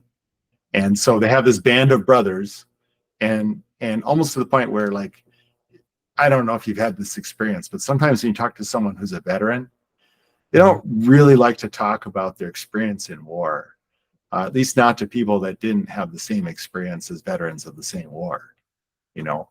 Or sometimes World War II vet could talk to a Korean War vet, but, you know, I think they realize how pointless it can be to try to express some of the feelings they had to go through when they became basically professional killers in some sense. I was also kind of thinking a little bit about the Ukraine conflict, which was kind of simmering back then. It wasn't the invasion, most recent invasion hadn't happened at that point. But what I was thinking about was that someone might go from being a farmer to becoming essentially a professional soldier and might have trouble going back. Absolutely. Yeah. Very cool. And, they have a relationship that has soured and they don't know how to fix it. But also, I wanted to throw in kind of a Slavic angle to it. So in the middle, there's that bridge where he prays to Saint Mikhail, the archangel. Oh, interesting. I didn't catch that. That's kind of a adaptation of Saint Michael's prayer, where in Saint Michael's prayer, this is in part of the Catholic tradition, you're seeking protection from Saint Michael against all the snares and wickedness of the devil and the wicked spirits that prowl throughout the world seeking the ruin of souls. But I changed it so that this one is about the wickedness and snares of the enemy. Okay. And Yeah. the enemy in this case is basically their war opponent, but it could be interpreted more broadly. So I just wanted to paint, like, in some ways when I do things with lyrics, I think of it as like being an impressionist painter. You're making strokes, and sometimes it's only when you stand back that it starts to make an image. Yeah. And even then, it's not completely distinct. There's ambiguities. I think of all the tracks I've heard. I mean, I've heard all your music, but I think of all of them. I think that has the most evocative language. Even though there's very few words, you can immediately get a picture, a very detailed picture. Standing on high ground, oily sands below, smoking a glow. I mean, that's very cool. Well done. Thank you. Certain lack of caution. I like this one because when I first heard it, I was like, what is going to happen? The amount of changes and, kind of deviations that occur is really interesting. Can you talk about that one a little bit? Sure. So the genesis of that song was someone sent me a picture. And in the picture, there was a pair of tennis shoes and a curb and a sidewalk. But the sidewalk was wet cement and someone had scratched Rayonbase into the sidewalk. And across the middle was yellow caution tape. Interesting. So this kind of minor bit of vandalism became the inspiration for the song. Very cool. And I was just imagining someone who appeared to be very normal, living a typical person's life, responsible, and yet when it came to their relationships, they were kind of out of control.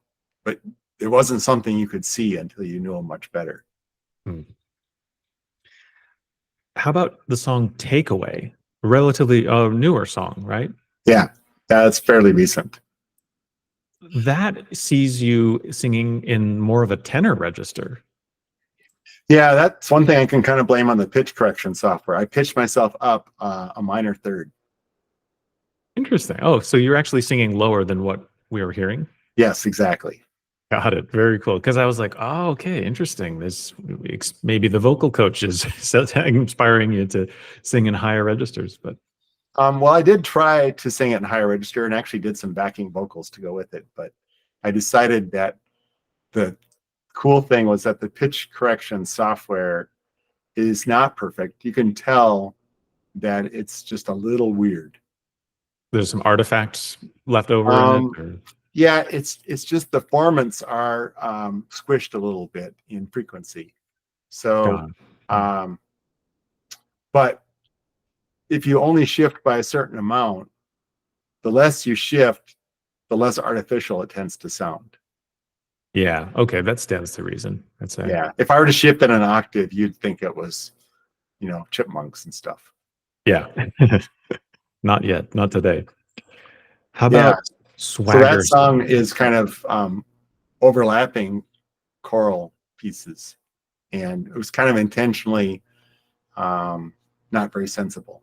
It was more pastiche or freeform. Hmm. I thought it had really classic Rayon-based sound of, synthesizers and these sampled drums, kind of, synth drums and such.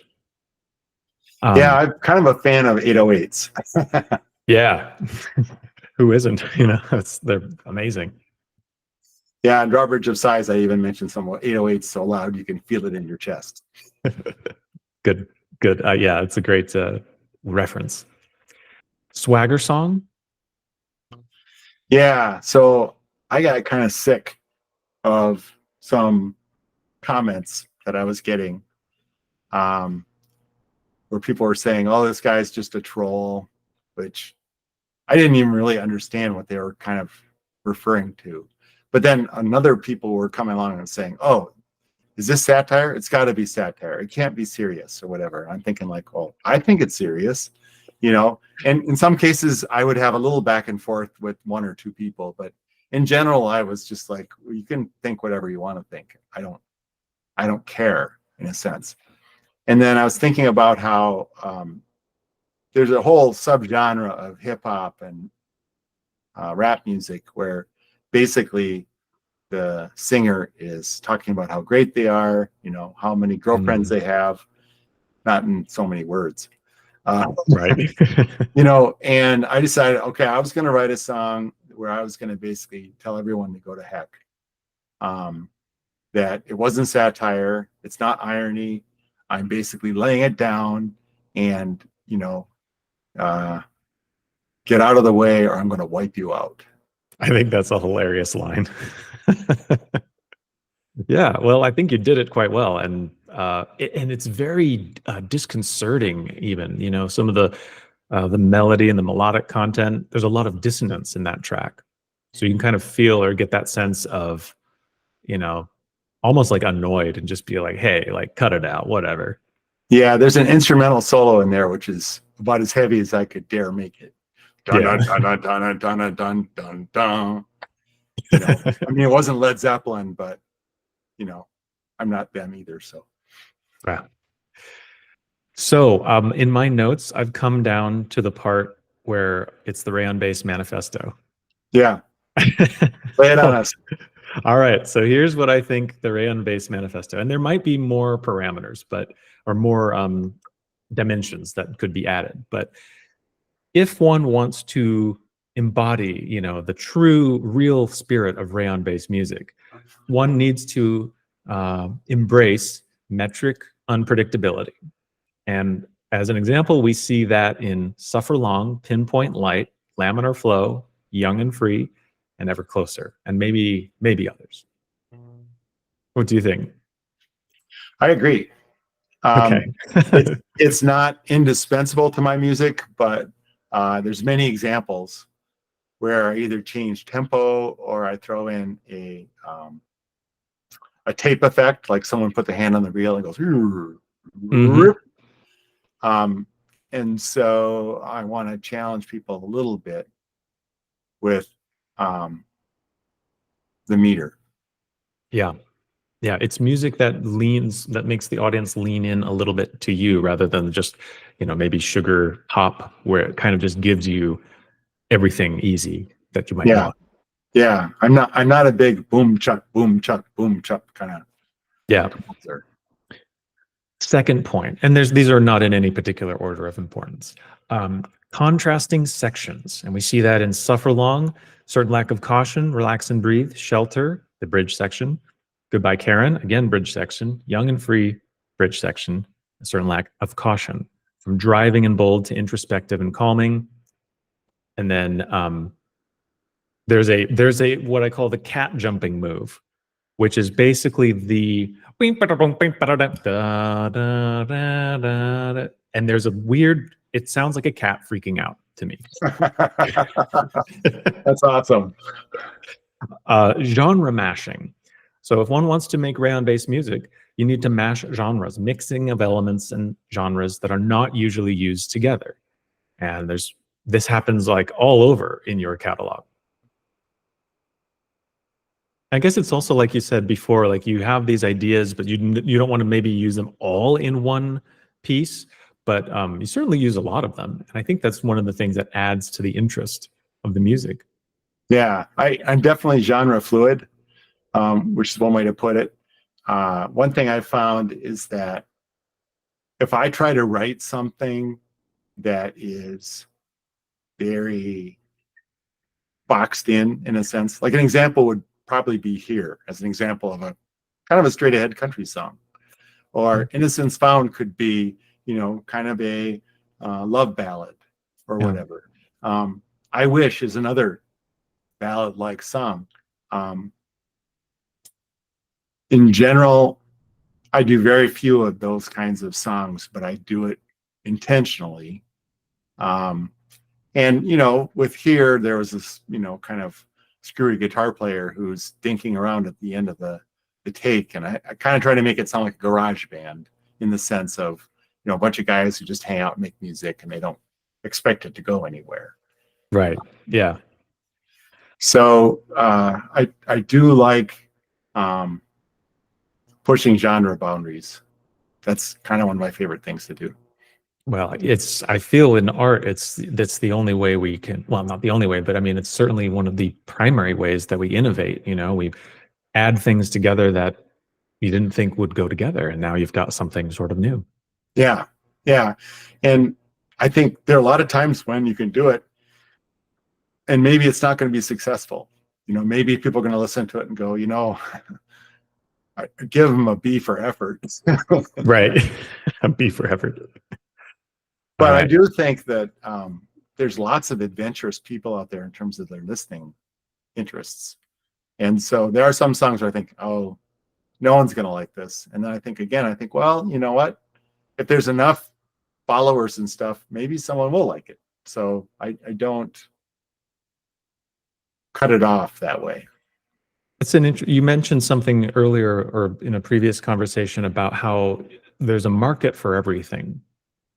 And I think that was really impactful for me to hear, because I have problems finishing and producing music, having faith in it and having confidence in it. But like you said, and we see this more and more, there's a market for literally everything out there. There's a lot Yeah, of people in the world. I think if I were doing this for hire, and actually I have done some vocal features for hire. You always have the challenge, which is that the person can't tell you what they want, but when they hear what you did, they say, well, that's not it. This was a constant theme in my music working career, which is we don't really know what we want, but we know what we don't like when we hear it. Yeah. And one of the ways I've tried to work around that, at least in my own experience, is I'll do things incrementally. Like I'll write a verse and I'll say, okay, what do you think of this as a verse? And I've been very fortunate that the people I've tended to collab with are kind of like, oh yeah, let's run with that. They're not rigid about it. Hmm. Oh, that's nice. It's always good to have good collaborators. Mm-hmm. All right. Next point. Incongruent or incongruous openings and intros heard in Inverse Deja Vu, The Favor, Can I Kiss You, Shelter, Laminar Flow, and Coming Storm. And again, this also comes back to this sort of unpredictability. Never let them know what your next move is, sort of. But yeah, what's your thought on the kind of intros of some of these songs? Because they go in a totally different direction than the intro. The intro is usually the very last thing I write. Interesting. And I've done that because more often than not, I will find some element of the melody or a bridge or something that I can adapt to the intro. Okay. Yeah. Now, I'll give you a counterexample. When I wrote Goodbye, Karen, I wrote the intro and worked on it and got it to where I want it to be before I wrote anything else. And it's partly because I really wanted to have this sort of moody, sad, but melodic kind of sound to it. Yeah. I do like that song. I love that intro. Yeah. So one of the things I enjoy doing with the intros is to essentially do a callback to like a bridge or to the chorus, but I often change up the instruments. There are some exceptions. like when I wrote the intro to Coming Storm, I was thinking, okay, I want a lot of the instrumentation to be kind of like a marching band. So that, oh, okay, well, what does a marching band do when they start a song? You know? Yeah. So that was the inspiration for that particular intro. It's almost like shooting an arrow, but then painting the target around it. Like you've already got some material in the center of the song. Let's stick it in. And yeah, that's great. Yeah. Well, I don't know if you've had this experience, but I've done some things in my career where I've had to write a big document, something pretty important. And what I found is that if you flesh out the middle, then the conclusion and the intro are much easier to write. So you never, when you're staring at a blank sheet of paper, I never write the intro. I often do not even write the conclusion. I just focus on the meat of it. Interesting. Yeah, because I always got stuck in the kind of like linear or through composed way, which is like I have to start at the beginning and then I have to, you know, go step by step. But really that's not the case. It's a creative tool, I'd say. Yeah, you know, it's not like I'm improvising something. It's really about focusing on where you should spend your time is the parts that have the biggest impact on the overall song. And 9 times out of 10, if you nail the chorus, everything else can be kind of okay. That's my philosophy. Yeah. Yeah. Cool. And I'm not the first person to say that sort of thing. So okay. But if you think about it, the chorus is often what people are going to remember the most. It's the part that tends to get the most repetition. Yeah. Yeah, good point. I got to like keep that in mind for my own songwriting as well, which is new. I'm new to songwriting, really. I am too. All right, melismatic melodic writing. And for those of us who don't know it or don't want to look up melismatic, it basically means spreading one word or syllable across many notes. Yeah. And we see that in Can I Kiss You? Can I Kiss You? Can is spread out across a few notes. Yep. Shelter. You are my shelter. Yes, exactly. That's a whole octave right there, which is a stretch that I probably shouldn't have attempted, but I guess I taught myself. It leads in perfectly to the other Rayonbase manifesto point, which is unidiomatic melodic or vocal lines. And that Shelter is a perfect example of that. Also, Pinpoint Light has some pretty odd intervals. You've got a major seventh, which is not the easiest one to sing. Yeah, that one actually, I had to do a bunch of takes to come close. Yeah, I mean, that's very Stravinsky, actually. Yeah, it's also a little bit Somewhere Over the Rainbow. Yeah. Okay. I didn't think about that. That's true. Yeah, if you're ever trying to go by ear and try to figure out when something's a full seventh, that's a good way to start. Yeah. Somewhere over the rainbow. Da, da, da. Yeah. Or that song, Take On Me. Yeah, that's another good one. Yeah. Great song. I always love that one. All right. We come to the next point. We only have a few more. And so thank you. Thank you for bearing with me. Sure. No problem. All right. I like talking about music. Yeah, me too. So musical pebbles in your shoe.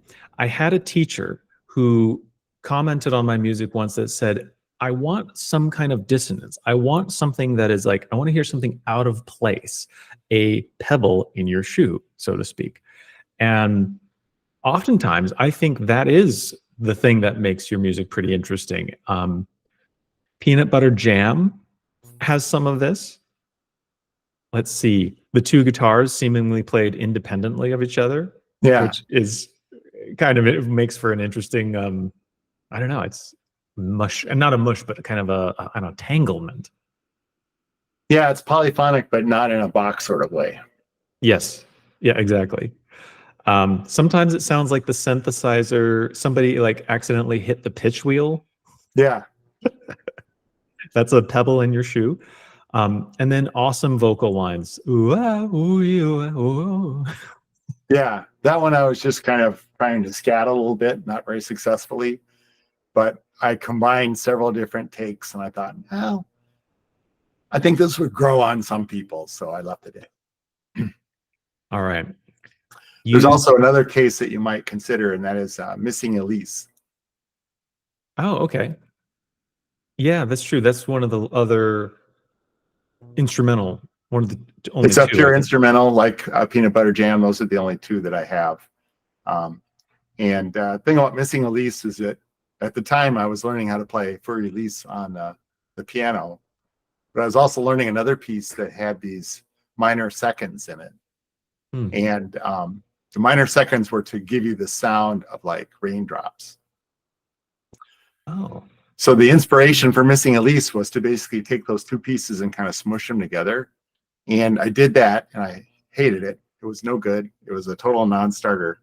But then I said, well, what if I take Furry Lease and I add to it and kind of, there's some things in it like the chromatic run that goes like 3 octaves in the middle and stuff like that, that are pretty much lifted directly out of Furry Lease. But there's other parts of it that are a little more modern, a little more in your face. And it does of course, change people key. forget that Furry Lease has this whole middle section that's kind of fast and tricky.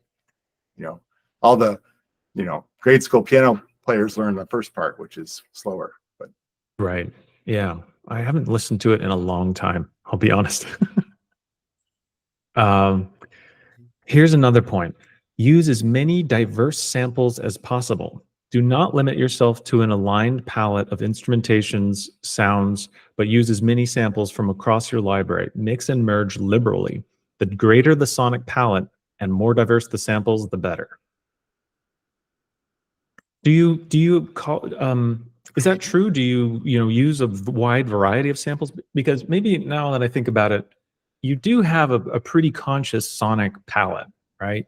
You have your favorites, but then again, there are times in the music that it is very diverse. I guess I Get It is one of them, in my opinion, where it's all sorts of different kinds of sounds.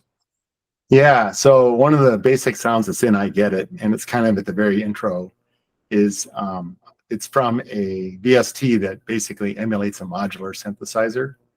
And I found some presets that had like what's called a sample and hold. I don't know if that's something you're familiar with, but basically it takes kind of almost a random signal and then converts that into different tones. And so it goes. Oh, okay, right. Yeah. So there have been some songs where I'm blending together 4 different synthesizers. Like I'll have one that's really a donk, donk, donk bass kind of one. And then I'll have something that's high and, maybe some things that are kind of like strings or whatever in the middle. And I enjoy using the sample library for traditional instruments. The obvious ones, of course, are guitars. One thing I really wish I could find, and I have yet to find it, is something that is a good implementation of a slide guitar. Ooh, interesting. Yeah, I don't know of any sample libraries that have that. That's a weird instrument. Yeah, and Cool. Of course, if you're going to do anything that's Western or country, slide guitar is like obligatory kind of sound to have. So in one case, I wanted to put in a slide guitar. This was Ever Closer. And it has this big slide like, right. And that's a combination actually of 2 programmed MIDI instruments and me playing on a Stratocaster, going on the E string, but it's been pitch shifted because instead of going from the 12th fret down to the 0th fret, which I wanted to do, I went from the 13th fret down to the 1st fret, which I could do. And then I pitch shifted it a half a semitone down to match the MIDI. Right. Okay. And so it's got this, but yeah, if you do a typical slide, it has one attribute which I didn't want, and that is it starts out louder and it goes softer. Yep. Just because the string only rings for a finite amount of time. And so I blended together an upslide and a downslide, but I reversed the upslide. And that basically crosses over the volume curves so that they sound the same volume. That's very clever because it is a crescendo. It is this kind of crashing sort of feeling. You really fall into the song. You pull me like a magnet. Well, that literally is a sonic pull. That's it. Yeah. Okay. I get it. Oh, I get it. There, I said it again. Oops. All right. Yeah. Well, yeah.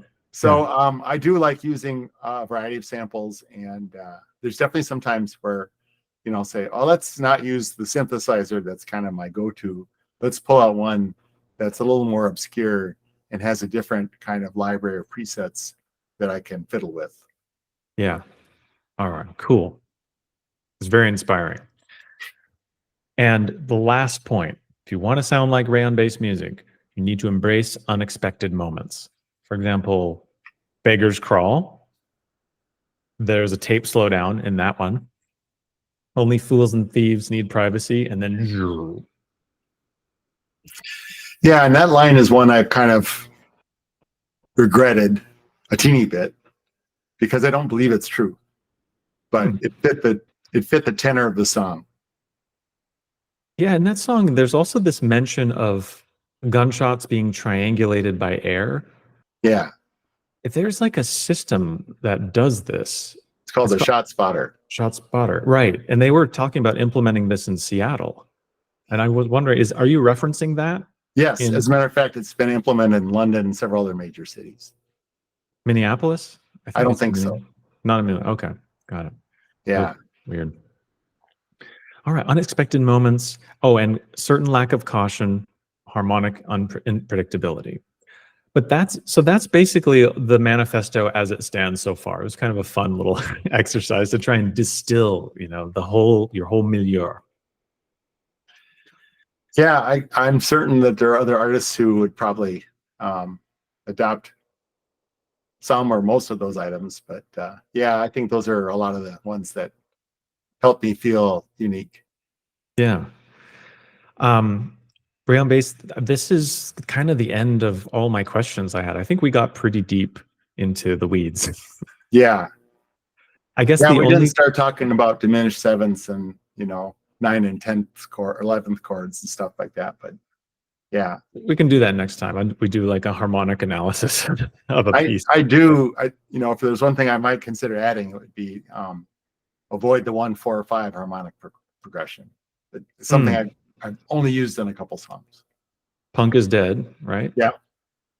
Yeah, you're right. You don't. It might be in here as well, but yeah, that's true. What do you use instead of 145? Like, what would be a supplement or kind of progression that you might want to implement? That's a good question. I don't have necessarily one that I just really believe in. I do believe in including minor seconds and sixths if I'm writing major. There's another thing that's kind of a jargon term, the Picardy third, major thirds in a minor key. And I think that one actually can be really effective if you know when to use it. Yeah. Panama in 1903, is there, because it seems almost like it changes into a major key, or it. That one's basically in G, but it shifts back and forth. Well, it's actually, I shifted it up one semitone, I believe. So anyway, the main part of the guitar just basically goes from like E major to F major, only it's been shifted up too. So it's like F sharp to G, F sharp to G, F sharp to G. And so I think of that as kind of G major, but the middle section is actually shifts to minor key. So, and the reason why I like that particular progression was it just felt relatively Hispanic. Almost like bullfighting music or something. Kind of. Yeah, I wanted to sound a little bit like Andre Segovia picking out stuff on his nylon string guitar. So that was one where I did use a sample that wasn't, I combined two things. I combined a nylon string guitar sample with me playing my acoustic guitar with steel strings and 2 mics. Very cool. I actually forgot one important question that I wanted to ask, and it's about form. Your songs tend to have a pretty, you adhere to form very consciously, I think. Things come back. repetitions occur. Of course, there are interruptions that can happen, but overall, it seems like you've got a really strong base of form. Can you talk about that a little bit? Yeah, there's a reason why verse chorus songs have done so well for so long. That's what people want to hear. That's something our ear is really accustomed to. As I mentioned, I think the key is to have a strong chorus. If you have a kind of a weak chorus, then there's no amount of good verse to make up for it. Yeah. And the chorus can kind of tie things together, like the song about laminar flow. The three verses are completely different subjects, right? And that's sort of probably a case where I was being a little too clever, where I'm comparing the breakup of a rocket due to non-laminar flow to a musician's hair. I mean, that's a pretty big stretch, in my opinion. But I do think that sometimes good verses are hard to write, because what you're trying to do is you're trying to make them similar in articulation and in terms of meter, but you're always basically telling a different part of the story, Mm-hmm. But there's ways around it. Sometimes you write a good verse and you have choruses and you say, look, maybe I should just play the verse twice, maybe even 3 times. And I wouldn't do that with every song, but there's some songs where it's like, if you get stuck and you can't write the second verse, punt, put it in twice. Yeah. And the other thing, of course, which I think I didn't do in my early music writing, but later got into, was it's okay to uniquify the instrumentation, even if the chorus has the same words. So sometimes you might have 3 different repeats of a chorus, but they might have different guitar sounds, or they might have slightly different drums or drum kit. You don't fiddle with the rhythm necessarily, but you change it enough so that it keeps it a little more fresh. Definitely. And you still have something that's kind of familiar in your mind. Yeah. And I really haven't written a song, maybe someday I should do this as an exercise, where I just kind of take 4-bar phrases and just do it all by arranging, start out with a harpsichord and then do piano, and then kind of shift one element at a time, so that I have basically 4 different voices, almost like a choir would have, but they each have different instruments associated with them, and then just meld it out into this big kind of ambient sort of structure. But generally, I haven't done that. That would be really interesting. I'd love to hear that. I had a technique that I used that I called subtractive composition, where you essentially are working up toward a crescendo, right? It's things repeat, you add an instrument, add an instrument, add an instrument. But I would start at the very end and use all the instruments that I'd want, and then I just move that forward and copy it back and start deleting things and make that crescendo occur. It's an interesting device because it's very mechanical, but it gives an organic and kind of interesting result. Yeah, I think you have the option, as you're doing that, to decide which instruments are essentially more like fluff and which ones are more fundamental. And so you can leave the fundamental ones in so that they go all the way back to the beginning. Right. You Exactly. wouldn't take out completely. Maybe you could, but you have to be careful. Like the song Takeaway begins with a voice, no instrumentation, no drums. But if you were to make an entire song without any drums, it wouldn't be a song really. It'd be more like, singing around the campfire and stuff. Yeah, that's true. Total acoustic. Yeah, the Hauling My Baby song was actually something that I recorded. Well, let me put it this way. It's from a cassette in my basement. And I took it and I added some instrumentation to it, but I kept it pretty light, what I added, and just let it be a 12-bar blues. And I was just having kind of a period where I felt a little bit like I'd hit a bottleneck and decided, well, I've got this sitting around. What can I do to spin this into a a real song or a new song. So that was the approach I used. So I guess the only thing I have to ask is what advice would you give to young people or people of any age, I guess, who are getting into music? I've been asked that question a couple times. I think someone's mom actually sent me a question almost identical to that. So my first piece of advice was start using a notebook. Hmm. Write stuff down. Even if it's just stupid ideas, it's stuff you can go back and look at again. So I use pencil and paper and an eraser, of course. I think you can come up with some sonic equivalents as well. You can like have a scratch pad where you throw some stuff together and just get a feel for what it sounds like. The other piece of advice I gave is that if you have some software, or if you have an instrument, or if you have I don't know, some melodic ideas or whatever. I think so many people are searching for the next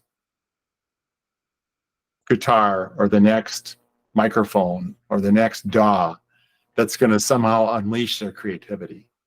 And that is basically a lack of imagination and being overly influenced by marketing. Instead, if you have stuff, like I still use a small mixer that I bought from Behringer decades ago, because it does what I need and I know how to use it. And I know what its limitations are. It provides power for my condenser microphone, point being that, it's pretty likely you don't need to buy more stuff. You need to figure out how to do good things with what you have. I think that's very solid advice. That's awesome. Yeah. And I'm not the first person to bring it up, but I think it bears repeating. I think there are so many people who have what's colloquially known as GAS, gear acquisition syndrome. Oh, okay. Yes. And there's exceptions. Like I have this 4K webcam. Okay, that's nice. But I've actually got this little tabletop tripod that I put it on. And so that's what allows me to look straight at you because it's right in line with your eyes on my computer monitor. Right. Okay. So I don't need a fancy thing. This is just, a $80 camera and a $30 tripod that is good enough. Yeah. I've got a Shure SM57 microphone. I've got this $8 thing I put on it that acts like a windscreen or a pop filter. That's good enough for a lot of things. Yeah. The DAW I use is a $60 DAW. It's not Logic Pro, but it's pretty good. Yeah. Oh yeah. It reminds me of, I don't know who this quote is attributed to. I think it was Stravinsky, but it could be someone else. But he said something like, "My limitations are my greatest freedom." And if you get all the gear in the world, you may not even, it's too much. Explore the limitations of what you have. Yeah, there's definitely some people who say, look, write a song every day and use a different synthesizer each time, or put yourself in some kind of box or set of constraints that forces you to somehow be your true creative self. And I think there's a balance. I really have gotten a lot of mileage out of my acoustic guitar. I'm not a particularly good guitarist, but it's great for coming up with chord progressions. It blends well with things that I do purely in MIDI programming. It matches really well with certain types of music that I want to write. Now I get out my Stratocaster for Warrior Judge, totally different kind of genre, right? Yeah. So you need some things to work with, but most people overemphasize how the next thing is going to make them way better than they are today. And no, you need to, like, I'm taking an online bass course right now, learning how to play bass guitar. I'm actually going through it for a second time. It wasn't expensive. It's not interactive, but it's pretty good. And I'm really learning how to use the instrument creatively. That's awesome. Well, I hope you're going to add some of that bass playing on your any new music. I've done it a little bit already. Yeah. Yeah. What's fun is learning how to play slap bass sometimes. Yeah. Well, that's a distinct sound. Yeah. The song Young and Free has slap bass in it. Ba-da-dun. Yeah. Mm-hmm. Yep. So do we have anything to look forward to in terms of Rayonbase releases? Yeah. So I have a collab that's coming out by the end of the month. Its title is Saint Elena. Mm-hmm. The collaborator I'm working with is goes by the pseudonym Tragic Club, and they've released some stuff on streaming music platforms, but nothing quite like this. And it's a story. Excellent. All right. I'm really looking forward to hearing that, as I am with all the music that you put out. It's been a great hobby. Yeah. Well, I think we can wrap it up. Great. Rayonbase, it's been so nice to talk to you. Thank you so much for giving your time. And I look forward to getting into the nitty-gritty of chord progressions and sixths and minor thirds another time. Yeah, I'd love to talk more sometime. All right, cool. Well, thank you so much. Have a great one. Have a good one. It is what it is. It is what it is. And on that note,